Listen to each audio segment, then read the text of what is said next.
just keeps on coming on Sports Sound on BBC Radio Scotland. I'll hand you to Celtic Park. Celtic against Kilmarnock in the 4th round of the Scottish Cup with Pat Bonner, Julie Fleeting and Alistair Lamont. Yeah, we almost missed a goal there, Kenny, with your tardiness, but then Robbie McCrory was out to foil Nicholas Kuhn, and he's hurt himself in the process. Kuhn just took a heavy touch, and already I can see Robbie Dees signalling to the Kilmarnock bench that Robbie McCrory is going to have to be replaced, which is bad news in the opening seconds of this game. But it was a lightning counter from Celtic. The ball was played through to Kuhn, and you thought for all the world that he was going to bury it inside the opening minute, but as I say, he took a heavy touch into the penalty area. Out came McCrory, smothered it, but he was caught by the boot inadvertently of Kuhn, who was desperate obviously to knock it into the net, and he's now out on lying on the turf. I don't think he didn't seem to be out cold certainly, but he has taken a sore one by the looks of it as the physio attends to him. But what a start to the game, Packy Bonner. Yeah, quite incredible. You know, obviously Celtic catching Kilmarnock very square at the back, and the ball's played over at Kuhn's pace. He did take a heavy touch, but with his pace you thought he was going to maybe get it again, and Robbie McCrory comes out really brave. He had no other option but to go almost with his hands and his head towards the ball. He's sitting up at the moment. That's good. That's really good news, because that was really took a sore one, and he may stay on the pitch, which will be really good for him. But that was really brave from him, but he had to do it. There was no other way that he could intercept that ball without throwing himself. It's almost out past the penalty spot, so he had to be up ground with pace from the 6-yard box out towards the ball. Kuhn flying in, and the two of them just clashes, and he's out. Yeah, I mean, it looked for all the world, Julie, as I say, that Kilmarnock were going to fall behind within the opening seconds there. You'd expect Kuhn to finish that. Yeah, it came almost straight from kick-off. Kilmarnock took the kick-off, they played the ball out to the right-hand side, and they were almost left a bit short at the back. When the ball kind of breaks loosely, it falls kindly, it goes through to Kuhn, and I mean, his pace just takes him away from the Kilmarnock back line. But it was just that extra touch that gave Robbie McCrory that decision to make. Does he come? He does. He's extremely brave when he comes out, makes the save. And yeah, he's on his feet at the moment, which is a great sign, but I don't think he's going to be able to continue. No, he's making his way very slowly off with the help of the physios, and Kieran O'Hara is stripped and ready to come on, and it's an incredible start to the game here. Kieran O'Hara with only a few minutes on the clock, but really under a minute actually played, is going to have to come on and replace Robbie McCrory. I mean, we can't see from this distance whether there's any blood, but maybe it's just the collision. Maybe. Yeah, exactly, the concussion that suffered as a result of the collision. But either way, he's not going to play any further part in the game, and so Kilmarnock forced into a substitution in the opening minutes here, and it's a goalkeeping substitute. Kieran O'Hara comes on to replace Robbie McCrory, and we hope, I mean, he looks fine. He's walked off the pitch. He's having a few words here with Kieran O'Hara, but we of course wish him all the best. Yeah, listen, it's good to see him on his feet and walking. He's obviously got a real smack on the face, and they're just taking him into the dressing room. He's a little bit groggy on it, but yeah, Kieran O'Hara, young Irishman coming on. It's probably not the ideal situation for him either, because he wouldn't have thought that he was going to play any part in this game, not alone at the start of a game in the first minute. Yeah, I mean, the preparation's really different for the goalkeeper who's going to start the game to the goalkeepers who are helping warm him up. With Robbie McCrory going off, he's kind of signalling that it's his right cheekbone that he's struggling with. His face does look like it's got a mark on it, but certainly it is a good sign that he's able to walk off, and yeah, a big moment for this goalkeeper. Well, it's the third time he's come on to replace McCrory this season, but his last appearance against Motherwell on the 20th of December, so he has played some football recently and is an 11th appearance of the season, so it's not like it's a completely wet behind the ears goalkeeper who's coming in to take McCrory's place in this arena. And we're back underway. Yeah, he's not a young boy for sure. He's been around for a while. He's played so he has a bit of experience. It's just the timing of it at the start of a game coming in. He'd be desperate to get the first touch of the ball at this point in time, but yeah, hopefully it'll be okay for him.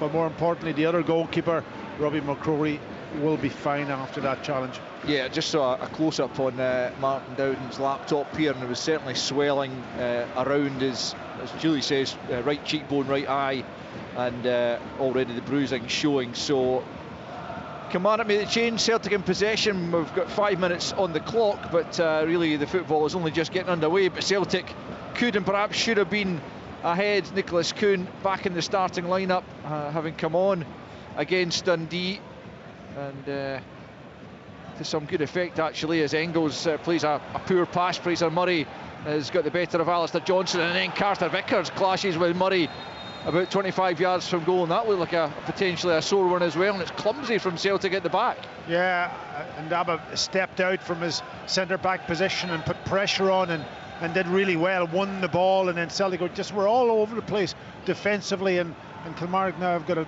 their free kick just on the left-hand side, halfway between the arc and the corner of the 18-yard box on the left-hand side. An opportunity maybe to hit the target from here.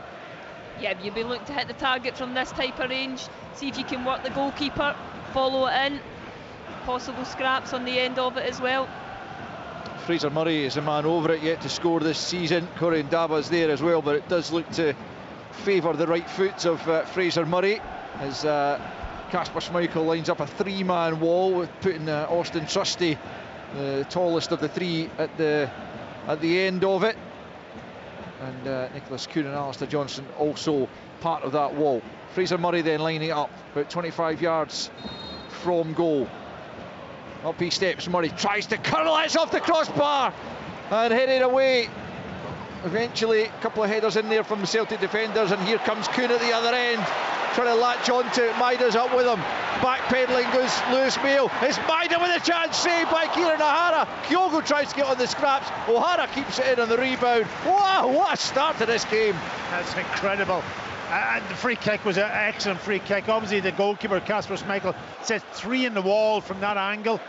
They bend it round, over and around the wall. I think Schmeichel probably would have it just slightly covered, but it does smack off the crossbar, and from there Celtic counter-attack again.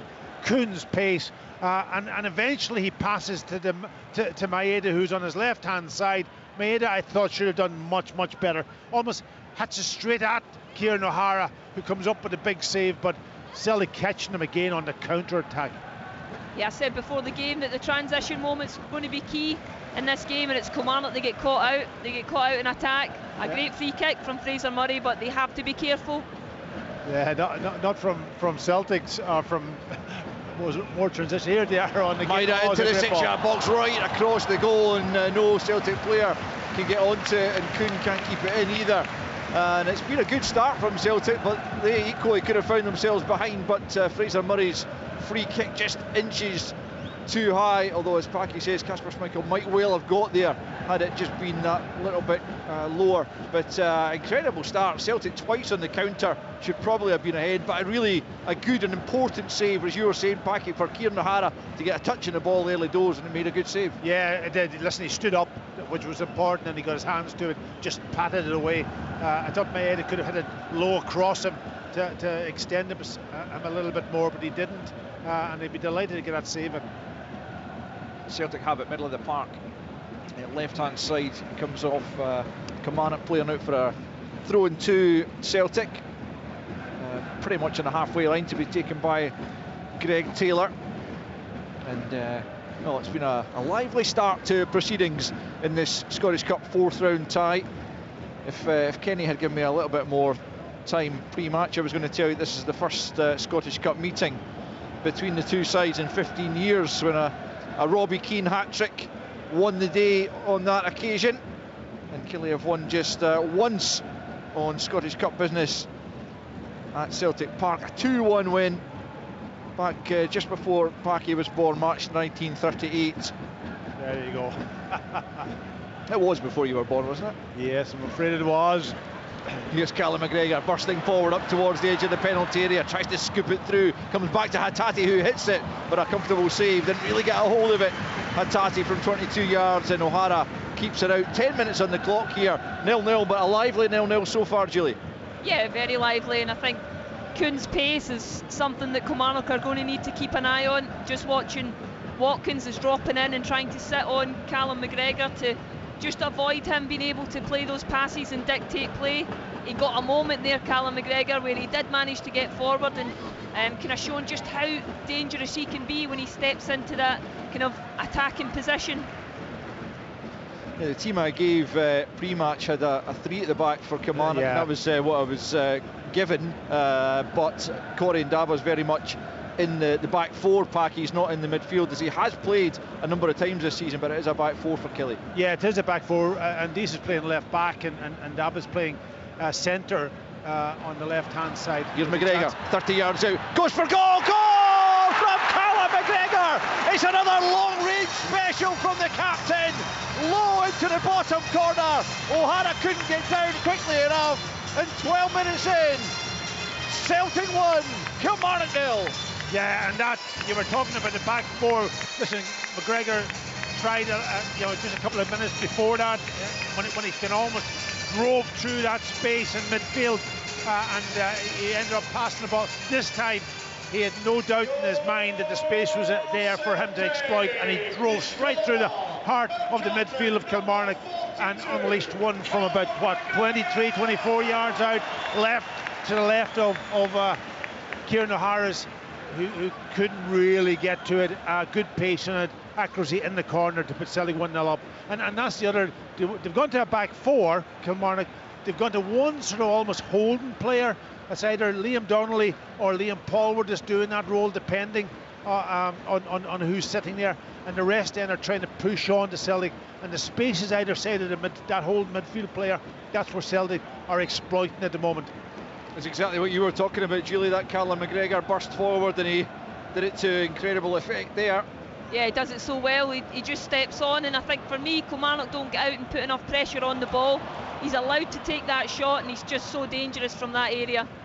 Yeah, I'm pretty sure all of his goals this season, or nearly all of them, have come from outside the penalty area. Half a dozen in the league, and then the opener in the Scottish Cup tie here in the 4th round against Kilmarnock to put his side in front. He might have been ahead a couple of times even earlier, but Callum McGregor it is who finally breaks the resistance just 12 minutes into the game, and Kilmarnock will know they have a big job in their hands now to come back. They haven't scored in their last 3 meetings, 3 defeats by Celtic. The first of those was the game in which Celtic clinched the title at the end of last season. Big win down at Rugby Park, in which Celtic were incredible that night. And even this season, there have been a couple of 2-0 win at Rugby Park last time, and a 4-0 on the opening day of the season. So Killie have to turn things round and change that pattern as they get a free kick just outside their own penalty area. There was a barge there into the back of Liam Donnelly, so almost 14 on the clock, but Kilmarnock already a goal down as O'Hara, the substitute keeper, comes out of his penalty area to take this free kick. For anyone who's just joined us a little bit late, Kieran O'Hara's had to come on after a first-minute injury to Robbie McCrory, who dived bravely at the feet of Nicholas Kuhn to deny him an early opener, but took a sore one in the face for his troubles, and so O'Hara is on early. I think what that will probably mean is he is a concussion sub, so both sides will probably, well, Kilmarnock will still have 5 subs they can make, and Celtic will get a total of 6 as Killie come forward down the right-hand side. Quarter of an hour in, you're listening to Sports Sound, a big Scottish Cup extravaganza this afternoon it's been, and this is the last game of all, with the only real shock, if you can describe it as such, as Livingston going through up in Dingwall. I suppose a championship side beating a Premiership side away from home has to go down as a shock, but sounds like from what John Robertson was saying, they were a good value for it, clinching it in extra time. But otherwise, a couple of potential banana skins. Aberdeen away to Elgin, and such like, but that has been avoided, and so most of the big guns will likely take their place in the next round draw. That will come after the Dundee derby on Monday night. Celtic already looking good to be in there as they defend the trophy they won again back in May. Currently holders, of course, of all 3 domestic trophies. Yeah, I'm just looking at Kilmarnock and the way that they've set up. They've set up with the back 4 as you've already described, and they've almost got with a 4 across the middle, with Brad Lyons sort of kind of almost coming in to deal with Greg Taylor when he comes into midfield, and then the 2 kind of up front, one of them dropping back to take care of Callum McGregor, but they look very open right through the middle of the pitch. And that'll be interesting. Celtic have exploited already in this game with Callum McGregor scoring that goal, and whether they tighten up a little bit or they continue to do what they're doing. Ndaba stepping in to prevent Kyogo, latching onto Hatate's pass forward. Back it goes to Dees, midway inside his own half, lofts it down the left. Cross comes Carter Vickers to knock it forward. McGregor helps it on, as does Kuhn. Ndaba just dummies Kyogo though, and plays it square here for Joe Wright, who's playing in the right of the 2 centre backs. Forward for Lyons, the Kilmarnock captain, back to Lewis Mayo, who Derek McInnes was describing as having played well against Dyson Maeda in recent meetings, and I tend to agree with him, but he'll have his work cut out to keep that going tonight, as Maeda back in the starting lineup. Looks lively. Here's Carter Vickers at the back for Celtic, plays it square to Johnston, midway inside his own half. Forward comes Murray to try and block off the pass out to the right to Engels. Instead he goes to Carter Vickers, who gets it back here from Austin Trusty. 17 played, 1-0 Celtic. Callum McGregor, who's won half a dozen Scottish Cups and will very much be looking to lift the trophy again in May. Back to Carter Vickers, and now Taylor in a central area, as he so often finds himself these days. Short ball to Callum McGregor, back to Taylor, out to the left hand side. Trusty's available, about 15 yards inside Killie territory. Every Killie player behind the ball right now as Carter Vickers picks up in the centre circle. Now it's Hatate, plays it just into a central area to Engels, who comes looking for it. Back to Trusty now. Kilmarnock looking to get back into a shape that is more difficult to break down, because as Paki has been describing, they were pretty open in the opening stages and have been carved open a couple of times, not least when Callum McGregor burst in and found the back of the net from 25 yards. Here's Trusty as Celtic look for another way through. It's Carter Vickers now coming forward up to the midway point inside that Kilmarnock half, then goes square once more to Trusty, who had a very tough night up against Simon Murray in particular at Dens, but has been given a show of faith from his manager. Here's Hatate, sends it, it's a good ball. Maeda with a chance, sends it over the offside flag. Goes up against him in any case, but he should have hit the target with the header after a wonderful pick out from Hatate over the top of the Kilmarnock back line. But Maeda both offside and off target. 18.5 on the clock. Celtic 1, Kilmarnock 0. Yeah, I agree. He should have done better, shouldn't he, in the execution? But he went too early. He just went a second too early, and he was definitely well offside when the ball was played. But obviously Kilmarnock with that back 4, they're up against Maeda, who will make those runs, or Kyogo will also make runs in behind, and Kuhn will come in and make those runs, and then the midfield have pushed on, so it's they're back in again. Kyogo might just be offside, but carries on and sends it wide, and the flag stays down. Well, I thought he'd gone just fractionally too early, as it's turned out it doesn't really matter whether the flag goes up or not, and that would have certainly been checked by VAR. But Kyogo bursting through in behind Ndaba, and from about 22 yards again he sends it wide of the post, and it will be a goal kick to Kilmarnock. But Celtic, as well as having a goal to show for it, Julie, could have had 3 or 4 more. Yeah, they could, and it's the pace that they've got up front that's really causing Kilmarnock a lot of problems. I think Kilmarnock, although they are playing that back 4, I think the gaps between, certainly Ndaba and Robbie Dees at left back, the gap is far too big. And I think before the game, Derek McInnes had talked about how they had to make sure that the gaps were small, they had to be compact. I think Celtic are just finding far too much space. Yeah, I think I heard in my ear that it was offside, even though the flag didn't go up. But nonetheless, again, you would expect Kyogo to have hit the target there. He has been, he was very sharp up at Ross County particularly, and now he's back in that central striking role, having been used as a foil to Adamida in the last couple of games. Well, it's very, very difficult. I'm just looking again at the centre backs, and they're trying to communicate with their midfield to pick up the midfielders who are stepping in between the lines. What they can't do is afford to step out, because every time they step out, there will be a space that Kyogo will exploit, especially when you play with a back four with two centre halves. Just to hold their ground, and hopefully the midfielders pull them into a position they can deal with the opposition midfielders. Yeah, just as well as trying to keep an eye on the ball, it's a joy to watch Kyogo as he just steps away from his marker and then moves in behind him and then just darts in front just as the ball's about to be played. I know that I'm not the only one to wax lyrical about Kyogo's movement, but it is something special, Julie. Yeah, he's just so intelligent. You watch, and there's moments where he drifts away and he looks as if he's not interested, and then he just darts. It's that word, Al. He just waits, he bides his time. He's really clever. He goes on, plays on the shoulder of the defenders, and he just picks his moments.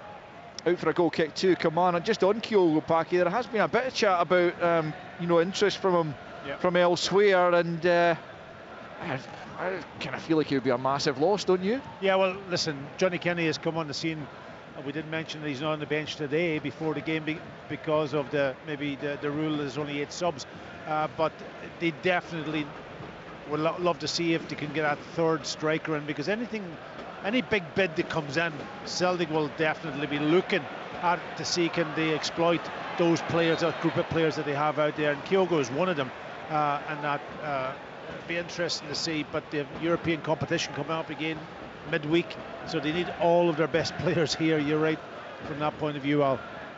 Yeah, I'm sure they would have a successor lined up wary to go, but he's been such a phenomenal success here, and he's been, as I say, a joy to watch. Here's Kuhn just outside the penalty area, looking to try and carve out a second for Celtic, looking for Maida. Mayo beats him in the air. Taylor's first to the ball inside the box, but it breaks off him and into the arms of Kieran O'Hara.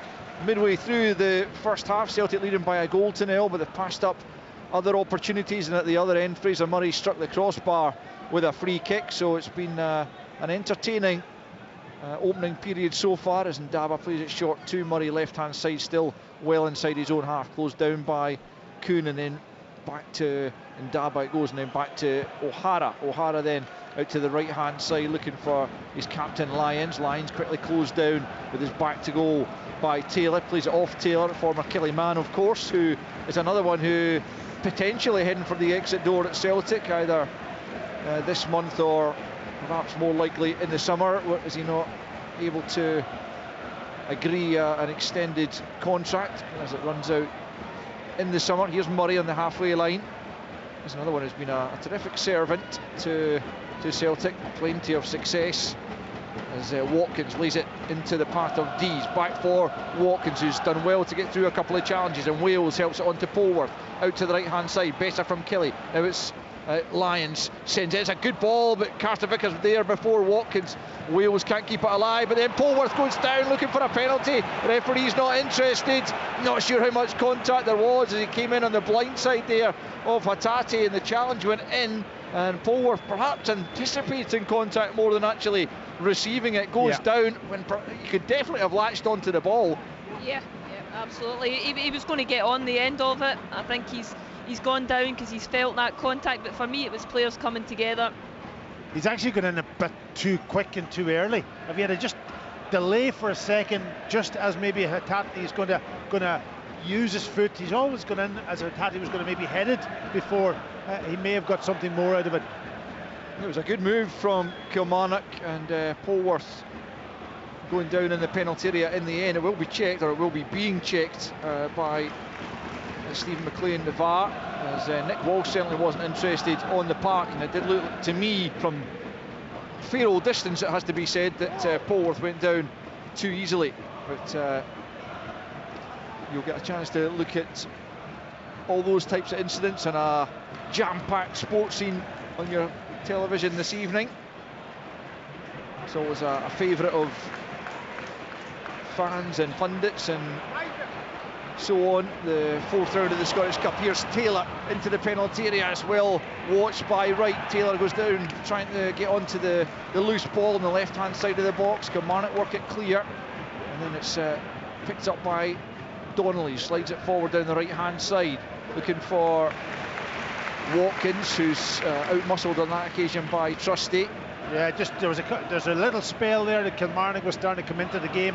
Did a nice little bit of possession, got higher up the pitch, and it's just again gone back into Celtic having almost the control of the ball, and Kilmarnock just giving it away when they have it. Just keep a hold of it, pass the ball around a little bit, just try and get up the pitch. I agree, Pat. I think it's just the quality when they're on the ball. I think it's a bit frantic. I think they just have to be braver when they do have the ball. Bit more movement possibly from the players who are off the ball. A couple of times they have put together some decent passing moves, but they've really come to nothing as yet, as Kuhn goes in and wins the ball back for Kyogo. Edge of the box, Maida makes a move, but Kyogo looking to pick up the loose ball, fouls Liam Donnelly just in the edge of the box, and it will be a free kick to Kilmarnock. We've played 26 minutes at Celtic Park. Celtic leading by a 1-0. The goal came from their captain Callum McGregor, his 7th of the season, a low drive from outside the penalty area, beating the substitute keeper Kieran O'Hara.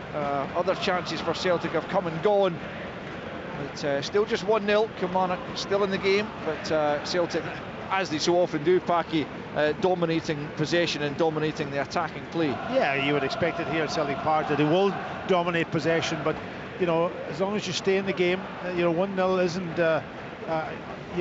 bad for Kilmarnock, because they can get up the pitch as long as they don't lose that second goal. But it was just Joe Wright's a relief man there. A couple of minutes ago he got a ball almost outside his own box, and it was a very poor pass and allowed Kyogo to get control of it, and he lost actually control also when he could have maybe done a little bit better. But when you're a centre half, you can't afford to make any mistakes, and I've seen Dermot against out telling them, put your foot through it, clear your lines, don't give them a second opportunity to score the second one. I think that's the thing when you're up against the Celtic front line. They're so quick, they're very good when they don't have the ball as well. They don't give you a lot of time, and it's something Kilmarnock have to be careful of, because when the centre backs do have it, you've got Maida coming from the left hand side, you've got Kuhn on the right, you've got Kyogo. They just work extremely hard when they don't have the possession as well. Kieran O'Hara has the ball in his possession, a Kilmarnock keeper, and launches it long. 28 minutes almost on the clock. There'll be a fair old amount of stoppage time to be added at the end of this first half after a very early injury to the original Kilmarnock goalkeeper Robbie McCrory, who had to leave the field of play after a collision in keeping out Nicholas Kuhn in the first minute. Celtic have it at the back through Carter Vickers. They are talking of their home domination. They are unbeaten in 28 at home coming into this one, and looking good thus far to keep that record going and prolonging it ahead of the visit of young boys in the Champions League as that resumes on Wednesday night. We'll have live coverage of that for you here on Sports Sound on BBC Radio Scotland, as well as highlights on the television at night. Here's Carter Vickers coming forward. He's unchallenged as he finds Engels almost at the byline now. Engels into the 6-yard box over the top from Hatate. Well, what a miss that is as he comes in. He must have been inside the 6-yard box by the time he made contact. He couldn't have asked for a better ball from Engels, getting into a very Alistair Johnston-like position to make the cross, and it was every bit as good as Johnston usually is, and Hatate might even have clipped the crossbar as it went over, but it didn't go underneath it, crucially for Celtic, and it remains Celtic 1, Kilmarnock 0. Yeah, it was a good run from Engels initially, and I think the ball went through Liam Polward's legs, and he nearly cut it out, but he didn't. And when he got there, he just drilled it across. It bounced high off the ground on Hatate. He got plenty on it, absolutely plenty, but he just couldn't keep it down. Got himself into a great position, about 4 or 5 yards out, middle of the goal, and just knocked it over the crossbar. Big chance for Celtic. It sure was. Half an hour in now, and still just a 0 Celtic lead. Could easily have been 3, 4, 5 in terms of the chances they've created. Good chances as well, as Engels knocks it back to Trusty on the halfway line. Kilmarnock all in navy this evening, going right to left. Celtic in the green and white hoops, white shorts, white socks, attacking once more as Maida picks up on the left hand side. It's behind Kyogo, and Cooney unable to get onto it as Robbie Dees knocks it clear to the halfway line. Carter Vickers, even Carter Vickers at times looked a little bit flustered up at Dens, but not so much in this game so far. Very unusual. The way Simon Murray plays against the Celtic backline, he doesn't give them a second. He harasses, he makes contact with them. It's difficult to play against a player who works that hard defensively, and I think for me, Kilmarnock are dropping into a kind of low block, mid to low block, and they don't have that player who's harassing the back line at the moment. Here's Trusty, straight forward for Hatate, who knocks it onto McGregor. He's lost it in the middle of the park, and Polworth spins a 360 and then knocks it out to Lyons just inside his own half, plays it off Taylor and out for a throw-in over on the far side to the visitors, just inside their own half. And they'll be hoping they can get on the score sheet for the first time in 4 games against Celtic. They've only got 1 win in the last 4 all told, and that was against St Mirren. They've drawn 1 and lost 2 also in that period, so looking to get back onto some kind of winning form, and this is not the most easy place to do that, of course, as Kasper Schmeichel gets the ball back from Carter Vickers and then plays it out to McGregor. McGregor takes a shove in the back from Watkins as he plays it back to Schmeichel. Schmeichel too casual, it's intercepted there by Polworth, but he can't make really all that much of it, and Hatate picks up in the midfield and looks to play the 1-2 with Engels, but Engels is slack with his attempted pass, and Daba will feed it forward, asking Fraser Murray to go and chase, but Johnson's there ahead of him. Back with Schmeichel just to the right of his penalty area, plays another cool ball to McGregor this time, forward for Engels, then Hatate on for Kuhn, and Daba opens up the legs and gets a big stride in to get there ahead of him. Had to show good pace himself there, Corian Daba, and did so. It's a loose ball from Engels again in the middle of the park as Kelly pick up once more in the centre circle. Polworth sneaks it through for Donnelly, just crossing into the Celtic half. Here's Fraser Murray on the left hand side up against Johnston. A couple of other Celtic players come in to help. No real Kilmarnock support around about. We tried to play the pass to Robbie Dees. Dees hadn't made the run he anticipated, and out for a Celtic throw. 32.5 on the clock. Celtic 1, Kilmarnock 0. Good play initially from Liam Polward, and you know, Celtic counter pressure really quickly on the ball, and if you've got good technique and good sort of awareness and can beat that counter pressure, take 2 or 3 players out of the game, and then suddenly you're trying to counter attack Celtic, but you know, they lost it then. I think who was it that sort of Murray knocked it out. Murray it was, sorry, Fraser Murray, yeah, just and I could see Derry McKenna's frustration on the sideline. Yeah, it's a hard place to come and take anything, although they did that, as Derek observed pre-match. They took a point here last season. David Watson came on to snatch an injury time equaliser. They also won those 2 games, a League Cup one and a League one at Rugby Park, so they know it can be done, but it doesn't necessarily happen very often, and certainly not here at Celtic Park. Now they've settled down though, Kilmarnock now. There was a real energetic start from Celtic, especially on the counter attack, and obviously the big injury to the goalkeeper and then losing the goal. They could have you know, just panicked a little bit, but they haven't. They've settled back into the game now, and they're trying to work their way into it. Kyogo stretching to try and control the ball, doesn't quite manage it, but Celtic still have it as Carter Vickers, midway inside his own half, plays it to Alistair Johnson, who hasn't really been getting forward as much as he normally likes to, but he sets off now as Hatate picks up more or less on the centre spot, but it's switched out to the left hand side instead. Taylor picks up, finds Kuhn inside the penalty area, tries to side foot it past the keeper, blocked, but comes back to him, tries to play it into the 6-yard box for Kyogo, and Kilmarnock get bodies in the way and are able to clear the lines, but surviving just by the skin of their teeth there as Kuhn was denied a couple of times as he looked for Celtic's second goal of the evening. Back it goes now from Carter Vickers to Kasper Schmeichel, but that was another chance for Celtic, Julie. Yeah, it was, and it's Kuhn again. He's had numerous glorious opportunities. I think as it falls to he's desperately trying to get the shot off with his left foot. When it's blocked and it comes to his right, you can see he's looking for someone in the 6-yard box to try and play that pass. Here's Kyogo inside the penalty area, plays it square. Great challenge from Dees, and then knocked away by Joe Wright. Dees got there just before Kuhn. It looked like he had a tap in there for Celtic's second as Kyogo squared it when he might have shot himself. It was probably the right option, but Dees did wonderfully well to get back and prevent Nicholas Kuhn tapping in the second. Here's another ball into the box, and again it's Dees ahead of Kuhn, this time with the head. And McGregor can't latch onto it, but Hatate just knocks it back to Trusty. Another wonderful opportunity, Paki, for Celtic. Yeah, well, listen, the space that Kyogo found in behind Joe Wright as a right centre back. I don't know what he was he attracted by another player and he can almost stepped out, but there was a huge space that Kyogo got in, and you know, for centre forward, yes, the angle might have been a little bit tight. I thought he was going to go and have a strike himself, plays it across the goalkeeper into the space on almost coming in off the left hand post, and there was Kuhn, but Dees got back and made a terrific interception.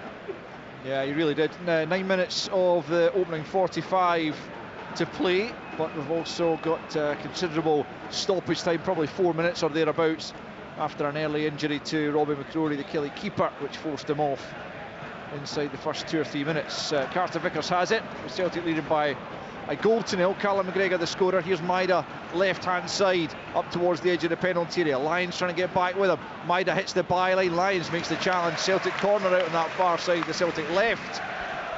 And a chance for Arne Engels. I think that's the first corner that Celtic have had actually all evening, but Engels' delivery is so often on the money, particularly these in-swingers from that left hand side, and Kilmarnock will have to work hard to keep Celtic out here. They must have had about 6 chances to Celtic. You know, they've scored 1.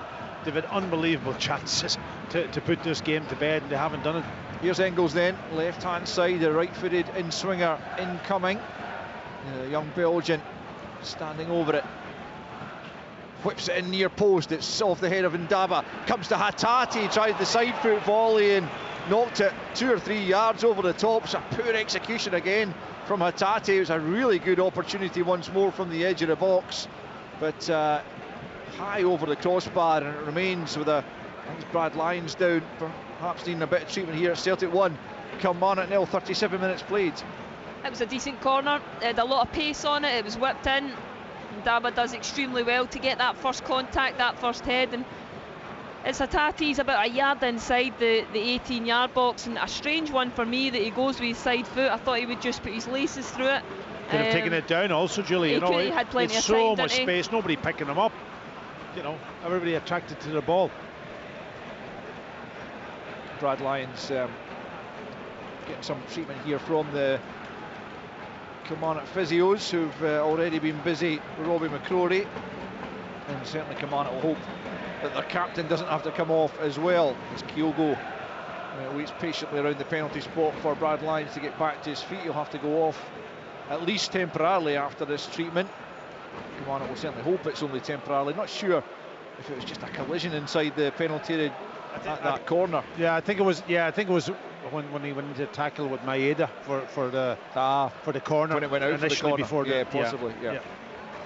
It will be a goal kick to Kilmarnock to restart proceedings here. 38 and a half on the clock, with Celtic leading by a goal to nil. I'm not sure he's going to make it back on. I think you could see they were signalling to the bench. Danny Armstrong's came back from warming up. It's possibly an injury that he's maybe had before. Well, I'm surprised actually Danny Armstrong wasn't in this game, you know, obviously with his pace and his counter-attacking ability and playing out in that right side.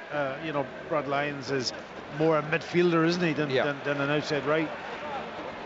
Yeah, it looks like Armstrong's going to come on, but not before this Celtic attack takes place. Kuhn just unable to bring it under control and keep it in. It's out for another Kilmarnock goal kick, but Kilmarnock forced into a second change of the first half, and it will be Danny Armstrong replacing captain Brad Lyons.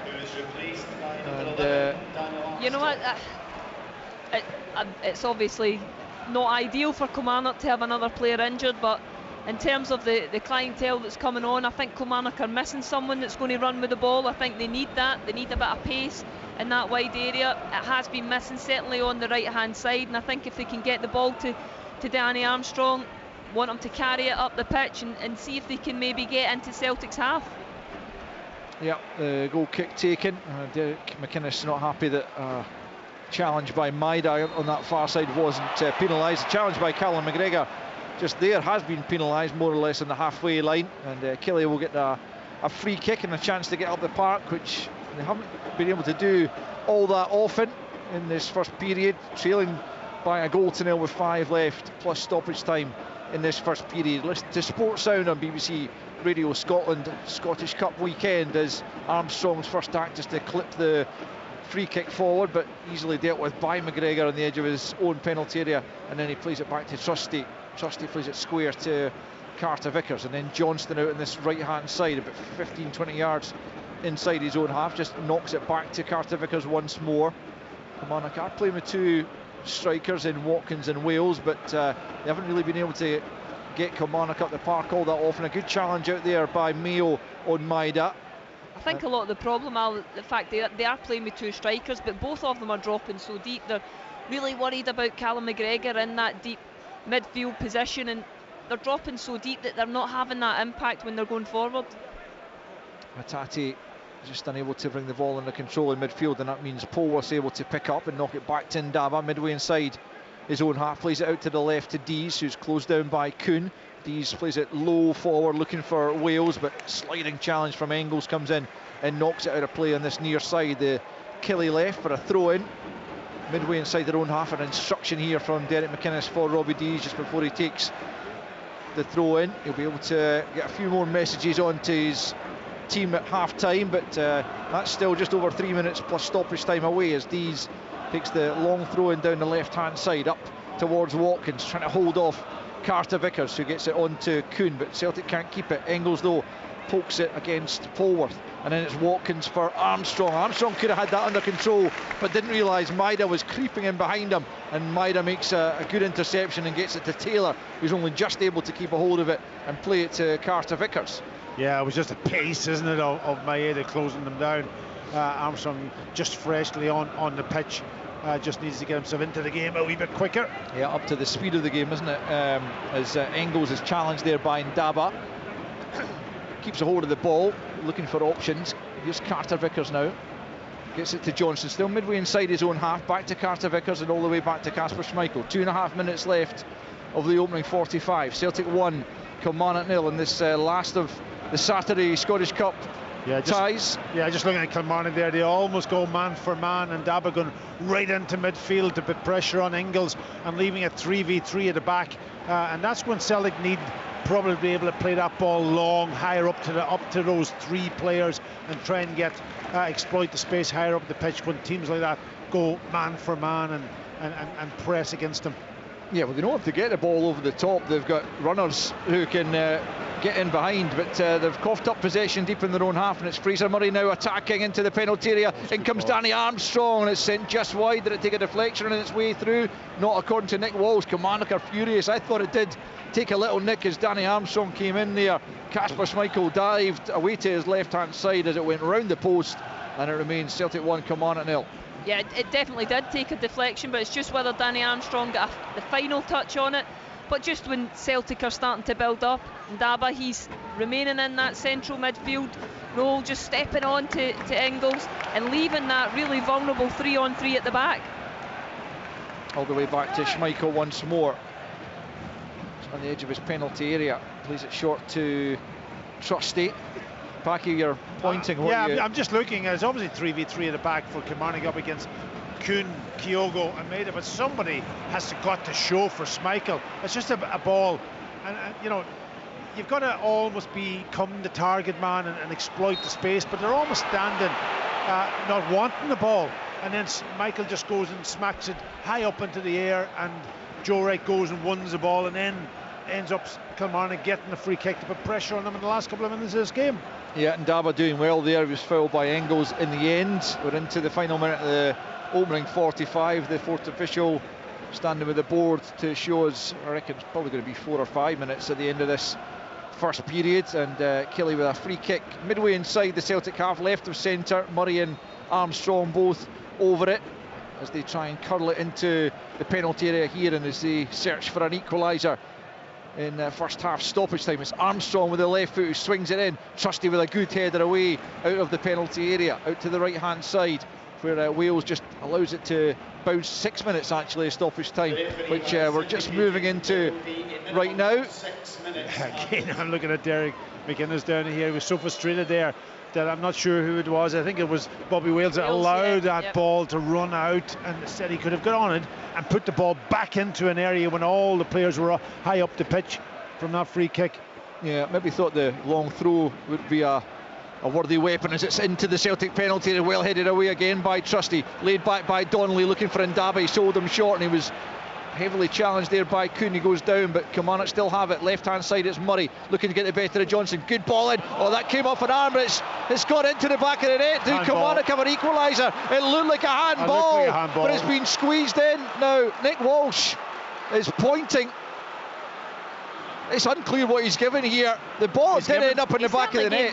He's given the goal. He's obviously it's going to be checked, but it looked to me as if it definitely came off a hand and ricocheted into the path of the player to put it in the back of the net. So it will be checked, but initially I think he gave the goal, and then obviously there's somebody speaking in his ear. I think it was Robbie Dees whose arm it came off. Now, was it by his side? Was it in an unnatural position? Because as long as it's not the scorer number 24, who's handled it, then if it's an accidental handball, then the goal should stand.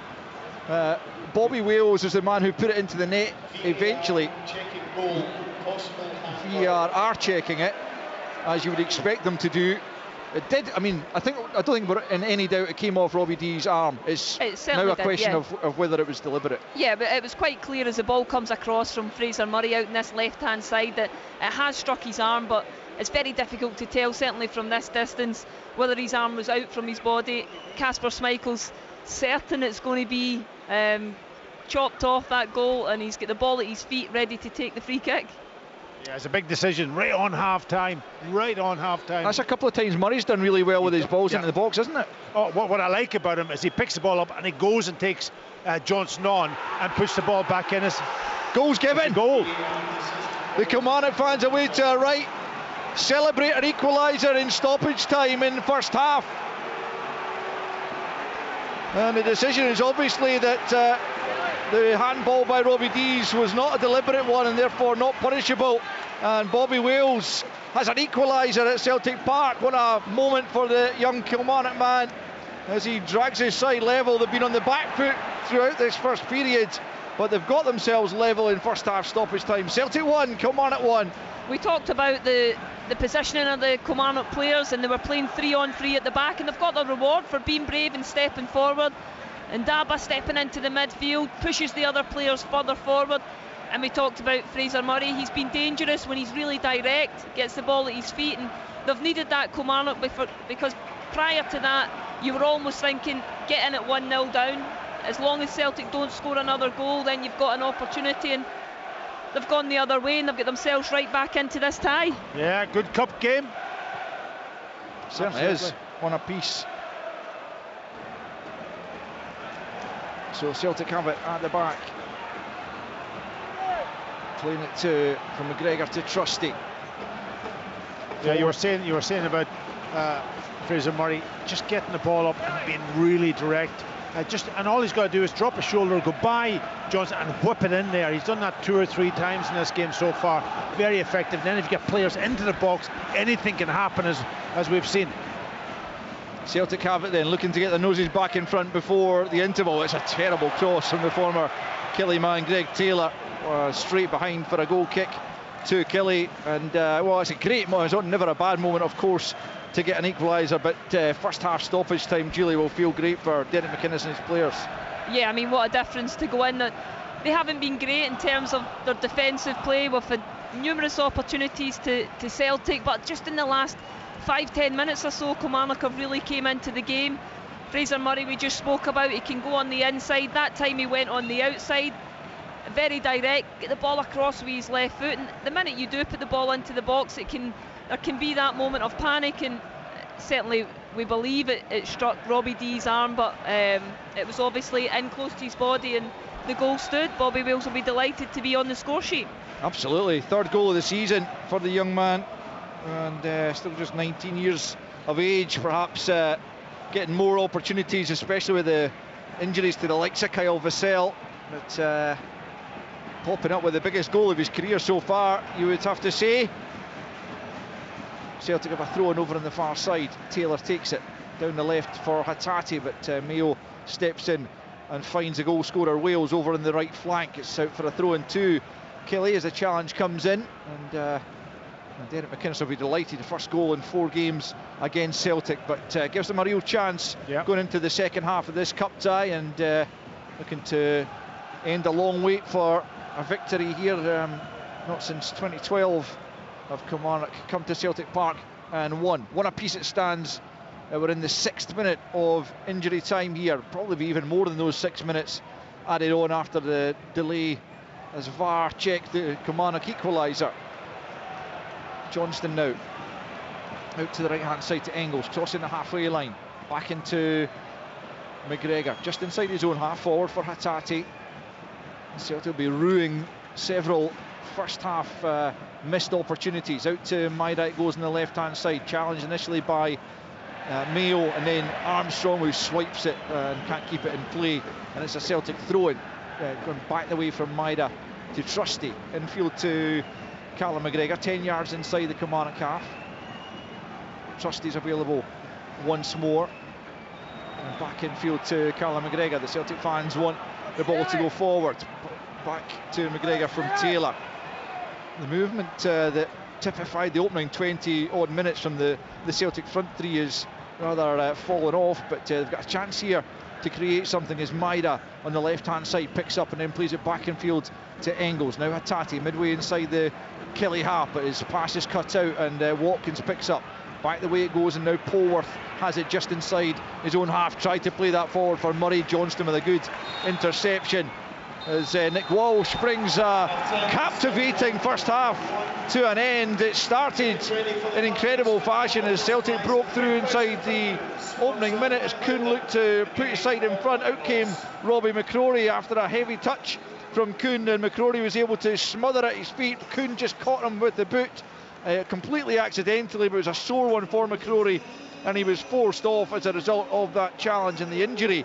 So on came Kieran O'Hara, but Celtic kept on the front foot, albeit their next counter-attack and attempt came from a Kelly free kick at the other end, off the bar from Fraser Murray from about 22 yards. A really good effort, and Celtic counter with Kuhn, and then Maida, who had his shot saved by Kieran O'Hara. But it wasn't too long, 12 minutes in, when Celtic did get the opening goal. Callum McGregor driving his side forward, and from about 22 yards he rifled a low drive beyond O'Hara into the bottom corner to make it 1-0. Celtic had further chances. Kyogo sent one wide from just outside the box, although he might well have been offside in the end. Hatate hit a couple over, one volleyed over from the edge of the box. Dees made a tremendous challenge to deny Kuhn after Kyogo had squared it. Celtic should have been 2-3-4 up by this stage before Kelly began to come into the game once more at the end of the first period. Armstrong, who'd come on as a sub for the injured Brad Lyons as well, sent one just wide.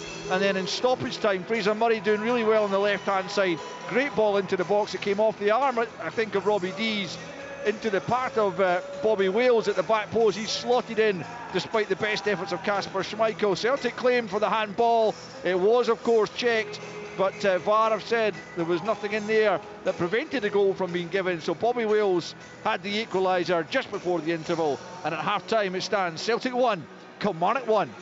On digital radio, FM, online at BBC Sports Scotland, your smart speaker, and on BBC Sounds. This is Sports Sound from BBC Radio Scotland. There's no substitute. Off the part and in! What a strike! What a goal! Next week, Brilliant result for Celtic! Yeah, Rangers do it again in Europe. European football lives here. As ever, BBC Radio Scotland has you covered. With Celtic versus Young Boys in the Champions League. Wednesday from 6. Listen listen on digital radio. Or by asking your smart speaker to play BBC Radio Scotland Extra. Then on Thursday, Manchester United versus Rangers in the Europa League. Rangers come forward, it might be Thursday from 6 on FM and BBC Sounds. You're listening to Sports Sound on BBC Radio Scotland. A busy day of fourth round action in the Scottish Cup. Half-time at Celtic Park. Celtic 1, Kilmarnock 1. Earlier, we brought you all the goals from right across the country. Broxman Athletic 0, Ayr United 8, Cove Rangers 2, Forfar Athletic 0, Dumbarton 1, Airdronians 5, Dunfermline 3, Stenhousemuir 0, Elgin City 0, Aberdeen 3. We'll hear from Jimmy Tilleen shortly. Hamilton Accies 3, Musselburgh Athletic 1, Hibs 3, Clydebank 0, Queen of the South 1, St Mirren 3, Queen's Park 3, Montrose 2. That after extra time. The game in Dingwall also went to extra time. It finished Ross County 2, Livingston 3, St Johnstone 1, Motherwell 0. We'll also hear from Simo Valakari. And as I said, at half time, Celtic Park, Celtic 1, Kilmarnock 1. Pat Bonner, what did you make of that game? I have to say, you guys called it bang on in terms of that penalty award at the end. The hand, it did hit the arm, but the arm was right in against the body, so the correct decision from the VAR team. But overall, Pat, your thoughts on that first half? Yeah, listen, I thought it was an interesting first half. Celtic started off as if they were going to win this game, won it quite easily. Kilmarnock looked very open. Across midfield. They went with their back four, but their midfield, they tried to push too high up the pitch, and then can almost went to a 4-4-2, and there were big spaces. But Celtic didn't, take those chances. They had a big chance. They got their first goal, but they probably had about 4 or 5 other opportunities, and they failed to take them, and that allowed then Kilmarnock to grow in confidence. They gradually started to pass the ball a little bit. I think Daniel Armstrong coming on is actually a bonus for them in many ways, because he's got that bit of pace, and he will be dangerous on that right hand side more. Couldn't have been out on there and coming from that position to come on the inside and get himself into the box. I was impressed with Fraser Murray on this left hand side, especially with the goal, and even a couple of chances before that when he picked the ball up. He was very direct, and when you look at the goal, he's just gone and he just knocked it past I'm trying to say who, Alistair Johnson, and Alistair just couldn't get close to him, and he just whoops it in early, and that's what you want. And when you get bodies in the box, then there's a real chance that something can happen. Just looking at a penalty or looking at the goal, I do feel when I watched the final replay of it that he maybe used his arm to just knock that ball into the path of Wales, and he was an easy take at the back post. So there'll be a bit of debate around the goal, should have stood or not. But obviously VAR, that's their job. They looked at it and they didn't give it. They checked it for a good while. So it's a real cup tie here at the moment. So it'll be a really interesting second half. Yeah, really enjoyable game. Just seeing replays of Callum McGregor's opener, another one from him from outside the box. Julie Derek McInnes is going to be delighted that he goes in at the break. All level and game very much on. Yeah, I'm sure he'll be absolutely over the moon, considering that Celtic had numerous opportunities, very good opportunities as well, and Kilmarnock managed to ride out that storm. I think they were under a lot of pressure for a lot of that half, and in the last 15 minutes we've seen Kilmarnock being a bit braver. They went from that back four and they pushed Ndaba on a bit. He was matching up then against Ingles, and it made it really difficult for Celtic to try and get the ball out from Kasper Schmeichel. They were very vulnerable at the back, so if they had broke that first press of Kilmarnock's, then it was going to be 3-on-3, but certainly the bravery of Kilmarnock, they got the reward in the end. It was a decent delivery into the box, Fraser Murray on that left foot, and if you do get numbers forward and you get the ball into that dangerous area, then it can drop for anyone. And I think going in at all even at half time, I think Derek McInnes is definitely going to be the happier manager. Yeah, listen, I've got to say though, when you go and you press the way the Kilmarnock press and push your centre back, your left centre back and Ndaba into midfield, right up against Ingles, who was probably about 40 yards from his own goal, as a 3v3 situation at the back. But the Celtic players, you've got Maeda on the right, Kyogo in the middle, and Kuhn on the left-hand side. But he didn't look as if they were showing that Schmeichel, who was a spare player, could knock a ball. He tried it once and was cut out. Then he was rushed with the second one. He had it up in the air and was easily won by Joe Ray. But he didn't look as if they became almost target men. If you get yourself up against the centre backs, leave the space and let Schmeichel just drop it in, then they become a real danger. But he didn't look as if they wanted the ball at that point in time, which is really disappointing for me, because that's what you have to do. It's not always playing through the thirds of the pitch. It's not always playing around the press. You can almost go over the press also. And for me, that wasn't an option for Celtic because the players didn't want it. Yeah, we'll get post-match reaction, Pat, from both managers, and one thing we'll be keen to hear is an update from Derek McInnes on Robbie McCrory. Just seen again the replay of that. It was a horrific incident. I'm amazed, Pat, that it doesn't happen more often. You know, when you think a keeper's going in at speed at a player's feet there, thankfully don't see it too often, but it was a really bad one, wasn't it? Yeah, normally, you know, when you go with your hands and your head, you know, it's more on, you're going to the side rather than, it was almost like he's coming from the middle of the goal straight out towards the penalty spot to get contact with the ball before Kuhn could get there, and he had it almost. There was no protection. No. Let's put it that way. There was no protection whatsoever. Head first, hands, and if the player's coming in after the ball, then you're going to be very, very vulnerable. And that normally, if you're going to ground, it's normally you're going out on almost on your side, and you're able to almost protect yourself with one arm, and your head's out of the road. But in this instance, head first, which is really dangerous. Right, as I said, we brought you living games at 3 o'clock this afternoon. Among them, Elgin City 0, Aberdeen 3. Let's now hear from the Aberdeen manager, Jimmy Tilleen. He spoke with Liam McLeod. Yeah, me through to the next round, and pretty good performance. Were you happy with that? I think, first of all, we're really happy to get through now to the next round. And with the crowd we have here today, it's important for us. Everybody feel the importance. About the game, I think Alan Hale and Elgin they have a lot of energy, did a good performance in the first half. They push us a lot, and it was a difficult game, and all credit to them. And we know it's so important in this game, don't do some mistakes to invite them to the game, but they don't give up, they keep fighting when we have 1-0 also. But in the end, we have some more minutes in the legs for the new guys in the team, and also some of the players. For example, Nicky Devlin, I recognize his strengths again. He's coming more and more on the side, and also some good parts how we create the chances. But it was a tough game, but we are really happy today to get through to the next round, and all with all the support we have today. Could have been a difficult, tough cup tie on paper, certainly, and Elgin started the game very well. Was there a concern at that point? I think they've missed 1 or 2 chances in the first 5 or 10 minutes. Could have made it a different game. Yeah, for sure. The first half was not strong.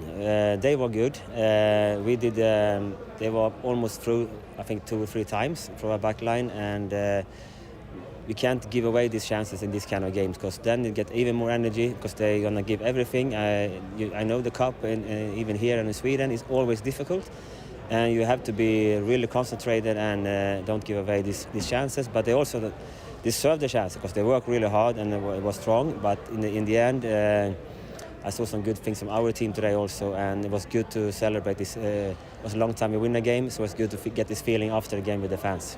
I was going to say, it must be really important for you to not just get the victory, to get through to the next round, but because it had been so long since you last tasted it. Yeah, we almost forgot the song we sing after the game, so it was good to sing together again. I think what the second half perhaps highlighted today was, I know you're very keen on bringing another striker to the club. I think the board are quite confident that will happen quite soon, because so many chances. I mean, it could have been so many more than 3, couldn't it? But I think that at least we are creating chances, and for me it's just to keep working and get this. I know it's difficult sometimes for a striker, we don't get the rhythm, and I have strong belief in the players we have, but we're still also working with our recruitment for strengthening the team. But the players try so hard today, and I know we have been through a difficult time together, and it's just to give a positive feeling today. We have to use that and enjoy this and look forward to the next game. I know it's a League 2 team, but by the same token, it's a victory. Can this be a catalyst and help you perhaps put some more wins together in the league now? I think we saw good things today, but we still have good work to do on the pitch, and prepare us for the next game, and train well, and bring the team together and focus on the next game. As ever, a very honest assessment of the game there from the Aberdeen manager, Jimmy Tilleen. They badly needed, you felt, some sort of victory today to get some confidence back in among that squad. As I said earlier on, there was also a huge win for St Johnstone. We'll hear from Seymour Valakari later on. Motherwell manager Stuart Kettle was shown a yellow card in the touchline. They got quite a reaction from their fans with that performance, both at half-time and at full time today. Let's go back to one of the games that went to extra time. It was an absolute belter. Ross County against Livingston. Livy eventually winning through by 3-2. Let's now hear from the county manager, Don Cowie. He spoke with John Robertson. Don, your thoughts on today's Scottish Cup game against Livingston? Really disappointed. I said all week, to get into next round against Livingston, we're going to have to earn it. And we didn't do that. I think it's sore in terms of conceding so late in the game, but I think Livingston shaded it over the 120 minutes. You made big changes at half time in personnel and shape. What was the thinking behind that? Well, we play a back three with wing backs, and I just felt with Stevie May playing up front on his own, we weren't dealing with him well enough in terms of the three centre backs. He was still getting too much space, so I thought by going to a back four, we take that away from it, and they just had to do their job, and it gave us a little bit of a foothold in the game after that. We go behind twice, we get back in the game, then that's the opportunity to try and kick on and get through to the next round. Was extra time frustrating because you looked stronger, you start to create a few more chances, and it looked as if any team was going to nick it, it would be Ross County, or did you think it was going all the way to penalties? Well, it looked like it was going to penalties, and at that stage you've just got to make sure you don't lose the game. Terrible goal to concede in our behalf in terms of the space that Livingston got in our box at that time in the game. Like you say, I don't think we were troubled in extra time really, so to lose the game and not get that opportunity in penalties is really frustrating, but we have to accept that it's not good enough. Don Cowie there. Let's now hear from the victorious manager, Livy's Davy Martindale. He also spoke with John Robertson. David, great one. You must be absolutely delighted with that performance from your team. Yeah, it's always good to score a late winner. It seems to happen up here. We've been up here a few times, scored a late winner in the league, obviously. So preparing for penalties, in all honesty. But I thought the boys, I felt we deserved to go through. I really do. I felt we deserved to go through. I thought we more than matched them, and at times we probably landed on a couple of second balls, should done a wee bit more in the final third. But I thought the boys, every one of them were outstanding today. You'd been frustrated in 90 minutes because double the amount of shots at goal, double the amount of shots on target, and ahead twice. You hit the post. Was that a wee worry for you going into extra time? Yeah, I thought we looked a wee bit stronger, if I'm honest, in terms of running power, fitness levels. I don't mean that disrespectful. It's just my perception of the game. So I was a wee bit annoyed at the goals we lost because it was two poor goals. The second one's really poor in terms of it's quite easy to deal with that one.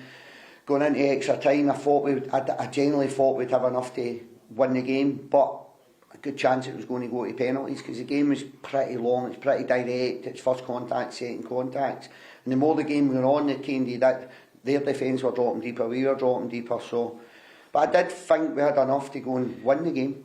You resisted the opportunity to bring your subs on. You bring them on in extra time. They all combine, and is there a better feeling than getting a last minute goal? Nah, it's brilliant. Honestly, it's fantastic. And I put Shins on as a 9 for Stevie May. And I put wee Andy on. Andy went on wide, and then when I took Pats off, Pats will never hit a penalty. So we Scott Pittman. So at that point, you're preparing for penalties. Meshack went on to try and win us a game. Shinnie went on to try and win us a game. Andy was probably 5 minutes to get him up to speed of the game, so he could take a penalty because he's phenomenal with his penalties. And wee Andy pops up at the back post to nod it down for Shins, who completes the job for us. And it's a great finish with Andrew.